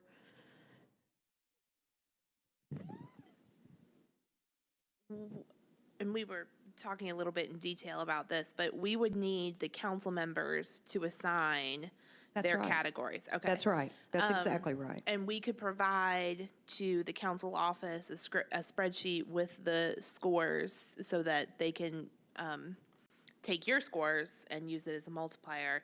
And I don't know, I can't tell without seeing it whether there's value for the council in having the different categories or having one master list that shows all of the projects categorized, prioritized rather. Again, for me, it's only a matter of, and Mike, you look so confused. I think it's only a matter of explaining. What she just said, if you think this is complicated enough. Councilman, Mr. Jameson. What she was just saying is my worry. I mean, the council members in here that do not have the CPA background, we started with a discussion of this is already too complicated. I'm just worried about the addition of categories that do not translate to a planning rubric and that is clearly going to require them to make a third tier of calls. And I don't know that I don't see what value that adds to have categorized them by those 4 categories. Why not do it by the rubrics you've already got? Well, we're using the rubric of the guiding principles for our ability to quantify each one. The reason I had recommended that we put it in categories is because my needs may quantifiably, without the categories, score differently than, say, Berkeley's do, and mine may all be in quality of life, and hers may all be in accessibility, and there's a differential there. And so, take me. So why does that matter? because I want to be able to, I think, to explain to my constituents, for example, they're not going to understand without deep dive into Nashville Next, for example, be Nashville. That's not going to equate to some of the things that Bellevue needs, for example, and I have to speak from that which I know. However, a health safety and a quality of life and, now I forget which the other ones I said, education and accessibility. That speaks to me as a homeowner. It speaks to me as a property owner. But the value of the guiding principles come to play in terms of valuing each project. It's the ability to converse with your district and with the administration. That's the only way I can explain it. Okay. Council Lady Allen. Thank you. I want to make sure I understand how this is working. So are we saying that we will go back and look at last year's capital spending plan and see how much we spent relatively between those 4 categories? Did we spend twice as much on health and safety as we did on accessibility, and therefore we want to do that again this year? And so that informs how much of those 4 categories we ultimately want to have spent, and that's why it matters. I'm still trying to figure out, once we divide these into those categories, where does that then make a difference in terms of what should go into the capital spending plan and what doesn't? Because otherwise, I mean, we need to use this so that it helps move that forward, and I'm still having a hard time figuring out where that sends us. Council Lady Weiner. So Council Lady Johnson just sent me a message, and it speaks to the basis of this. She said, I understand we have to pass this by June 15th. Historically, the document is a wish list and a large discrepancy with available funding, which is true. And she asked, are we trying to make the CIB a document in line with funding availability and create a clear path to the capital spending plan? Otherwise, what are we talking about? And so if you look at the charter speaks only to the capital improvements budget. It doesn't ever mention the capital spending plan. Capital spending plan can be done anytime throughout the year. All we're doing here is prioritizing. That's all we can do by charter. We can't stipulate what goes in the capital spending plan until we get it in front of us, and then we can pick things out of the CIB and put it in the capital spending plan. But remember, it has to be in the CIB first. So all we're doing is prioritizing. That's all we're doing. I think we're making it harder than it needs to be. And so my question is, by prioritizing within specific buckets, how does that add value to split it up into the buckets as opposed to just prioritizing by district? Just clarity. That's all it is clarity. If you don't want to use the buckets, don't use the buckets. Go to Nashville Next and use the guiding principles. I don't care. I'm just trying to come up with a system within which we can be clear with our constituency, clear with the administration, and everybody understands where things line up. Yeah, but Council Lady, we're going to need it to be consistent so that the scoring isn't. My scores aren't different from yours, and we still need to finalize that piece also. I'm going to keep your mics on, and just for order, I'll recognize you also when you want to speak, so we're not speaking over one another. Council Lady Henderson. Thank you, Chair Vercher. I see what Council Lady Wiener is trying to achieve, and I appreciate it, but I do feel like, to Councilman Mendez's earlier point, I think, we're challenged to kind of, pull the trigger on best path forward because we don't know how it's going to kind of score out and fall out. So to that end, I think there is a lot of merit in having the spreadsheet version of this, right? Okay, so we can agree we're the spreadsheet version. Right. We're clear on that. And so that we understand what is behind these guiding principles. And then to Councilman Mendez's point, I think if we, score, maybe just from a trial run perspective, Slade, I don't know if that's possible. If we just score internal to our districts. Without right? the categories, Council Lady, or without these separate categories. Okay. And just see kind of along the lines of what Mr. Mendez is saying, kind of the multiplier effect across the categories and see. With our 100 points, Council Lady? Yeah. Okay. Yeah. I'm Internal to our own districts and just sort of see how that falls out. Like, what does that render?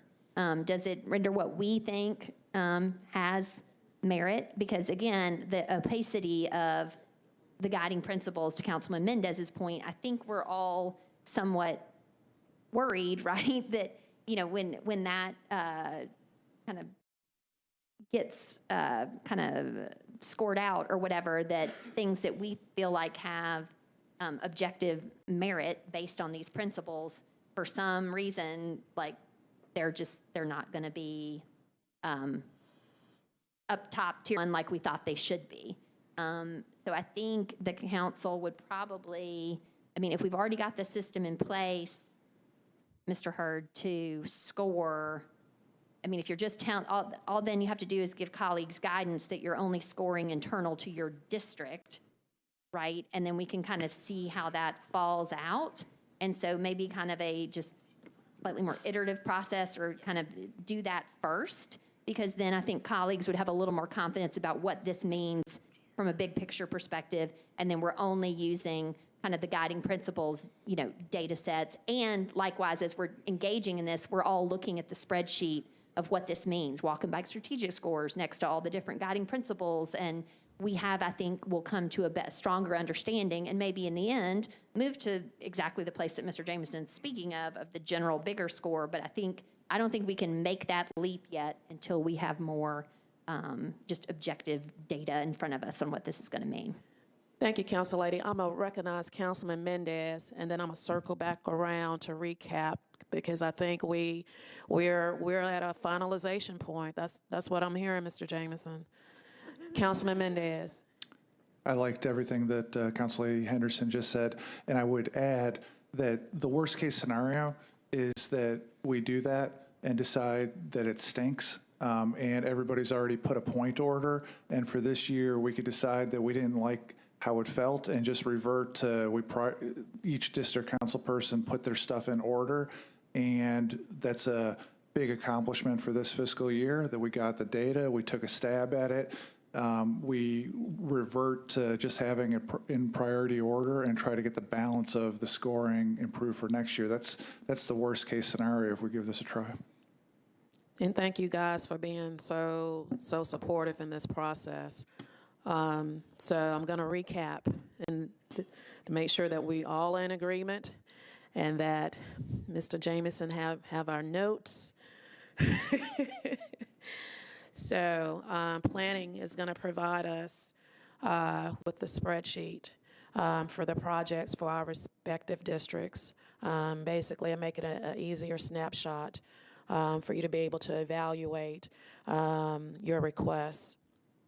We're going to score without categories this time, but that was suggested by Council Lady Weiner. So we're going to score without the categories. We are going to utilize the guiding principles, the 7 principles, and the guiding principles. We're going to get that number to what the half circles will be, or are we just going to do the number of circles? If you have 3, then the multiplier is 3, or are we going to use the number as to what a half circle means from planning? That's what I have here on my notes as a question mark. If planning's got raw scores in the background between the circles, they can just do the multiplier based on the actual scores. Yes, we can provide a spreadsheet that includes the raw data. It's on a 10-point scale. Perfect. So the multiplier will come from the spreadsheet that coincides with the guiding principles. And we'll have 100 points, and you will score your projects accordingly. Does that sound like what we are in agreement with from our robust? I'd propose Go ahead. 2 extra things on there. I mean, I'm the only at-large here, but I would suggest this doesn't work if the at-larges dump in 100 points. And so I think this is for the district counts people, and I think we take out the countywide projects. There were only a couple countywide projects in the thing, and I think trying to ask the district council people to say, I feel really strongly about a countywide thing. Well, first of all, you'd have to figure out how to get the at-larges in the system at that point, and I think it injects uncertainty for this first time around. But I mean, I'm certainly I'll be happy to allocate 100 points. So let's think about the countywide projects. They're going to need priority too. So are we just leaving them out in limbo to not be prioritized? How will that? We got to go one of 2 ways. I think if they're in, then the at-large is definitely got to have 100 points to allocate. And if they're out because got to walk before we can run, then we're not saying that they're of 0 importance, and so we're forget about them. We're saying that we're going to figure out how to walk and talk about the countywide stuff separately, I think. I mean, I'm totally open to other suggestions. I would love to have 100 points to allocate. So would it work, and Mr. Jameson, we're just thinking this through again, would it work just to have the at-larges prioritize the countywide projects, and as a block, you guys only have 100 points? I'm just asking. I think 35 district council people would feel like they should have a voice in that. Okay. Council Lady Henderson. Thank you, Chair Lady Vercher. I agree on pulling out the countywide and not having the at-large vote in this kind of first round. But I would say, I think likewise to the larger goal, I think we as a body should score the countywide projects, but I think they should be done separately and not pitted against our sidewalk project or what. I think it is very useful for this body to say, flood protection system, blah, blah, blah, these big things. And 2, that gets the feel of the body, right? I mean, if you have 100 points to put to, however, 3 or I don't know how many have been in there of countywide, that's a pretty clear statement on how this body feels about the flood protection system or how this body feels about another countywide. But I think that should happen separately because, again, it's really two different conversations, but I think it achieves the same goal. But when you muddy the two, then I think that's where you're going to lose people as far as their engagement in this process. They're feeling that it's effective because when you have to put your top priority sidewalk project up against some other large, who's even going to vote for the countywide stuff when, we're elected by the folks in our district and we have to advance their priorities that are objectively have merit. But I just think I don't object to us voting on the countywide projects, but I think it should be completely separate. Thank you. Mr. Jameson. Just two questions and one observation. Going back a little bit, the discussion about, for example, the intersections near you that affect several districts, we are or are not confining the votes to per district. Can they vote across district lines, or do you not want them to? Doesn't matter to me. Just I think somewhat the challenge becomes in kind of the end game of what Council Lady Allen was talking about, the funding, okay? So if we as a collective body say, oh, there's this big intersection in Southeast and we've got this one in Bellevue, and objectively there's a lot of crashes there's a lot of pedestrian deaths, and so the mayor has said there's a priority around intersection improvements from a capital spending plan standpoint, right? And she's highlighted 5 intersections or what, so I think I think it's more likely that we as a body can have sort of the like, oh, I see your need there. When you get to those places where that positively affects 4 or 5, sometimes depending on how the county lines break, a particular intersection has merit, the safety there for 6 some odd districts. So I'm not clear on what would be the best way to address that. Your district, your I keep making you councilman again, Mike. We go way back. I'm sorry, Mr. Jameson. So I think I get where you're going with this. From what Council Lady Henderson alluded to earlier, is that street improvement, that intersection improvement, although it's not in her district, it benefits her district. Or one corner of it's in my district, Yes, so if we're just going to score our respective districts and not be able to score across districts, we may not be getting the benefit that we want anyway, because that intersection improvement may not be a higher priority because only one council member is actually making it a priority, as opposed to 2 or 3 council members from your area being able to score it. And I think, that sort of touches on where Council Lady Weiner was trying to go with the bucket related to safety. Okay, so not necessarily saying you need to create that bucket, but there are, among the things that we spend capital dollars on, there's bikeways, there's sidewalks, there's intersection improvement, which often sometimes touches on all those things, right? Because you're adding crosswalks and sidewalks and changing the lanes and doing all that. So that's kind of that gray area. So, I guess I'm just spitballing here, but, there's projects that, I'm seeing in this new CIB document here, a project that's out in Bellevue that, for one small portion of it on Old Harding Pike, it serves my district and some businesses along there. But, 7/8 of that project is in Council Lady Weiner and Councilman Rosenberg's district. So if I had to score internal to my district, just truth be told, I have another project that is 100% in my district and really important to folks from a safety perspective. Again, not just politically, but it has merit. So I'm going to score that, frankly, above that project. But from a just, general safety goal, it's a priority of multiple council persons. So I don't know, not creating other categories, but there's discreetly, 100% internal to your district, ranking that. Then there's countywide, and somewhere in between there is kind of cross-district stuff. And that sort of gets into that parks and library space. So from a bucket standpoint, we may be at, okay, these are projects that are internal to districts. Then you have scoring for libraries, parks, intersection improvements. I mean, those things that we know serve multiple districts, but not necessarily every district, right? So the library in Bellevue, if say it were not there yet, would I vote for it? Yes, because I have a big chunk of Bellevue in my district, and so would Councilman Rosenberg, and so would Councilman Weiner, and so would Councilman Johnson.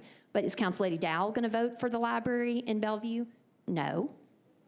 Well, okay, well, Yeah, and we Okay. have to be mindful, we do vote for other projects in other districts. well, although we're understood, and I'm not saying that we don't, as colleagues, understand that other areas have merit and we can't engage in that, but I'm just saying from a simplicity standpoint, spitballing here, internal to district only, ranking those, countywide ranking, and then parks, libraries, intersection improvements, that becomes a separate scoring. So maybe, so. Mr. Jameson's looking at me like, no. Council lady, I think administratively, that would be in the time constraint. It's So- just three so- different Google forms. So, I so- mean, no, truly. I mean, really, because then in the end, you're just putting them up next to each other, right? So maybe this, and again, we're just talking this through. Maybe we designate, or maybe we say 75 points is for your specific district, and 25 points is for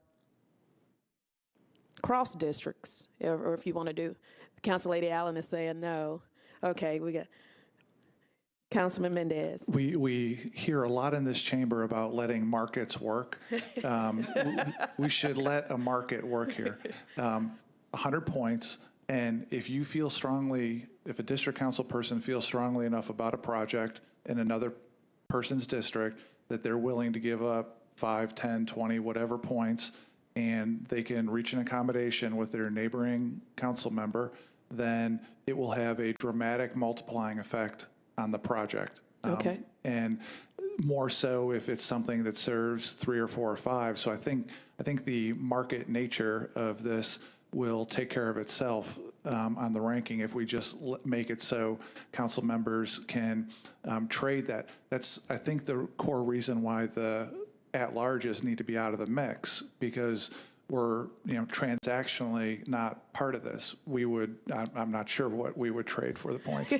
But I think if for the, stormwater things in Southeast that have been mentioned, or intersection things, if 4 council members, or 3 council members even, gang up with an allocation of their points, it's going to go to the top of the list, which is sort of I think the point. So I would say that if let people, if they choose, Manage their 100 points. yeah, and let it be outside the district, and people will horse trade. And I think that's fair. It's not about legislation. It's just about priorities on a budget. Thank you, Councilman. Mr. Jameson. The only remaining issue, that's easy to implement, the only remaining issue is looking at the list, we're not sure we see countywide projects. Maybe one, I'm going to let. Yeah, we've been looking while you all were talking, and there's one project that's art and transportation that is actually a full county project. There are other projects in there that might have countywide impact, but for the purposes of sort of how we've managed the data, it's mapped to a specific location.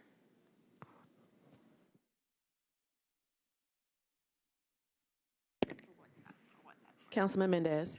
So it's certainly called a countywide flood protection system. That's not a misnomer, is it? I mean, it's not actually for just downtown, is it?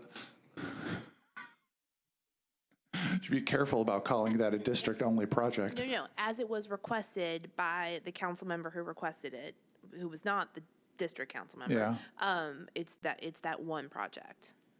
We don't have the comprehensive we don't have the comprehensive one in this document. all The right, request so- that we received was the specific geography. All right, so I've been talking generically about countywide. The flood protection system is particularly what I want to talk about. How is that in there? It's for one district only? Yes, because the request was that particular location, in Or, the downtown and it's for location. District 19? It's in District 19, but the request was not from the council member from District 19. You know, I guess I'll go with, I'll trust the market. If a bunch of district council people want to use their points for the flood protection system, go for it. Downtown flood protection system, in this particular case. Oh, I thought it was countywide. Councilor Allen. Thank you. Just to be clear, there are other CIB items floating somewhere, not in this document, that include a lot of countywide things. Is that a true Ms. statement? Logan. That's true. What's included in this document are the things that the council members submitted in the online form. After we met last time, and there were things that let me go back and say, when we sat down with you all last year individually, the things that you told us were important to you, and that was reflected in the document and some in that supplemental list. And then because of the confusion we had last time, we did allow council members to double check with us and submit additional projects. So it's those three categories of things. There's 400, how many more projects roughly? 400 roughly more projects that are in the CIB that have not requested to be prioritized by any one of the council members. And among those are a number of countywide projects Many.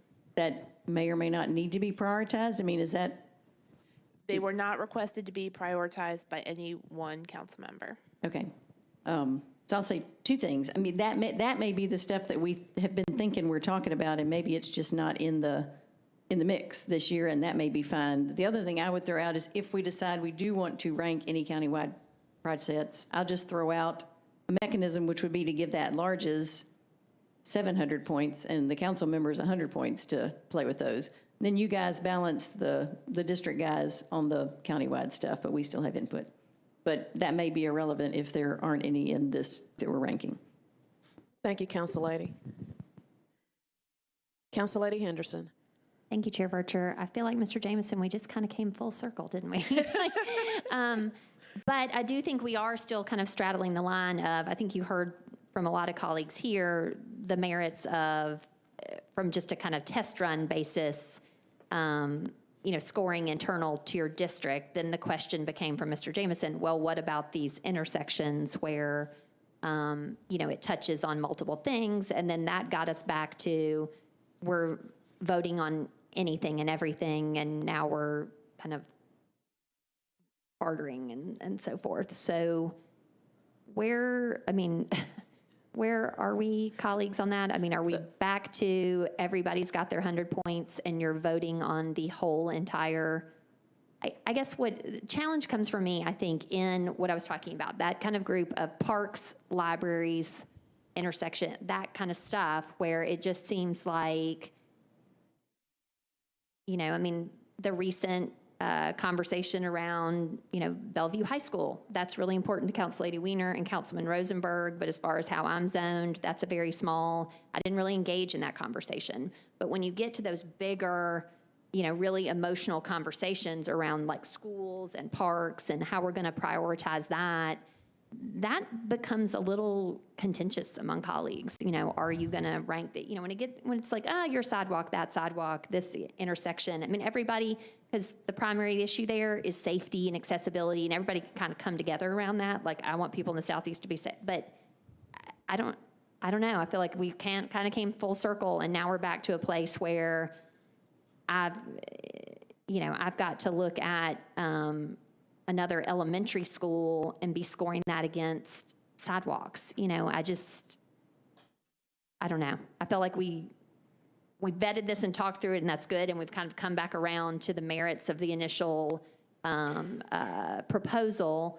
But by the same token, I still have concerns about what that's going to mean for us just as a body. because I think what you heard from most folks who didn't sit here through 2 hours and 20 minutes kind of spitballing and thinking out loud, you know, when you go back to them and say it's 100 points for everything in the county, and you're going to have to, a lot of colleagues aren't going to like that. And how are we kind of justifying where we got in the evolution of our conversation just now? I felt like we were just going to score internal to our districts and make that be a dry run, and we're going to pull out countywide. But then we all were like, oh, but what about the things that affect 5 or 6 districts, like schools and parks sections? And now we're just all the way around back to, we're just scoring everything. Thank you, Council Lady. Council Lady Weiner. I'm going to go out on a limb and make a suggestion. We've got until roughly January 15th. How long, once we turn in our forms, how long will it take you guys to compile it to then present it to the administration or back to planning? Mr. Jameson. Slade?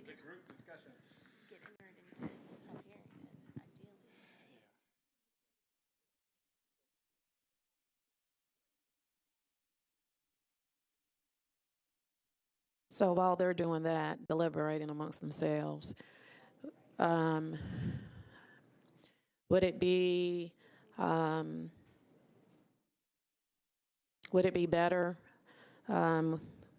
we get the spreadsheet, we score without categories, we used a 100-point system with the multiplier, and leave it up to council members if they want to share their points amongst other projects in the county? Chair, let me try to follow up on this, and I think I may have a thought about that. Do you have a time ballpark idea? So we're going to. January is a busy month. Yeah. So we'll get the spreadsheet version from planning, then Slade will essentially reconfigure that voting list, but essentially that's formatted. And then, so we're going to say we've got some holiday vacations to factor in. Right. So I'm going to throw out the end of the first week of January as a possibility and see if I see anybody hemorrhage. So far, that seems close to it. So, and it would roughly take individual council members, is 3 days an inappropriate number to suggest? What I'm getting at is, if we can sleep on all of the conversation that we have had today and mull it over and then reconvene maybe next week for an hour and put this together, or we can sit here and continue to go in circles.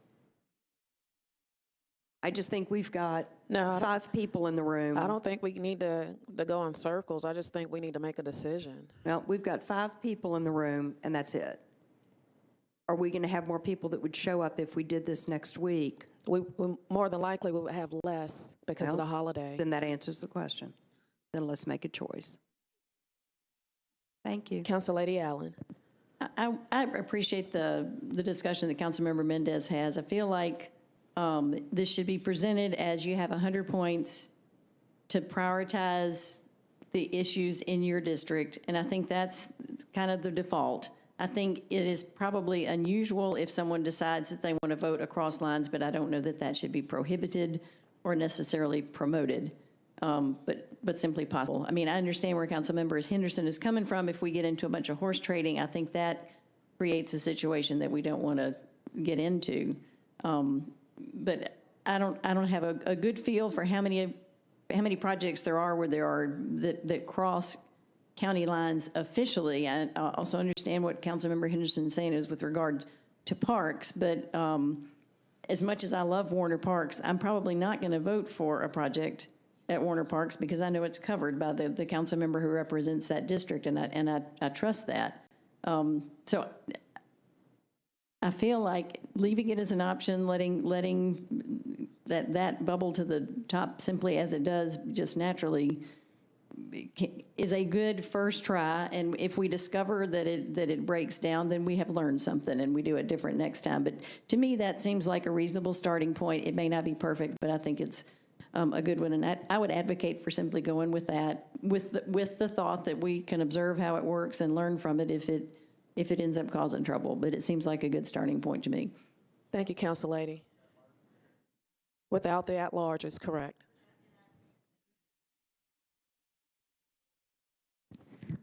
Council Lady Henderson. I concur with Council Lady Allen, but I think too, just in the way, Mike, that we present this, right, and kind of report back out to our body on this, I think along with that spreadsheet where we talk about the guiding principles, you know, the thought that kind of went into this, to Council Lady Allen's point, I don't think we need to, frankly, kind of promote the concept of trading and doing. I just don't think we want to encourage that. There, to Council Lady Allen's point, there will probably be colleagues that will do that, and I'm not saying it's wrong or right, but I think we don't want to operate from the assumption that that's how it will be. I think the way we want to communicate about it is that, you know, you're voting for the priorities of your district, and those may include an intersection that's technically outside of your district or on one side of your district. So I concur with Council Lady Allen. At-large is out, countywide out for what it's worth, and then I think it is a lot in how we kind of communicate and inform around the spreadsheet we're going to have, and just kind of how we talk about the process. And to your point, that may happen organically anyway. Your block out there, y'all may make it a high priority anyway, and it just may happen organically. So, Mr. Jameson, I'm going to recap just to make sure that we have this right and that we're in agreement that this will be our CIB prioritization process. Planning is going to provide us with a spreadsheet no later by the end of the first week in January. We're going to use that information to prioritize and score the projects in our respective districts. We're going to have 100 points, and that's it. Is that what you have, Mr. Jameson? Essentially, yes. That we'll be utilizing the guiding principles as multipliers, and at-larges Will be excluded. Will be excluded.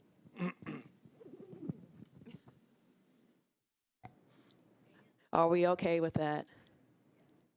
Thank you guys so much. We are adjourned.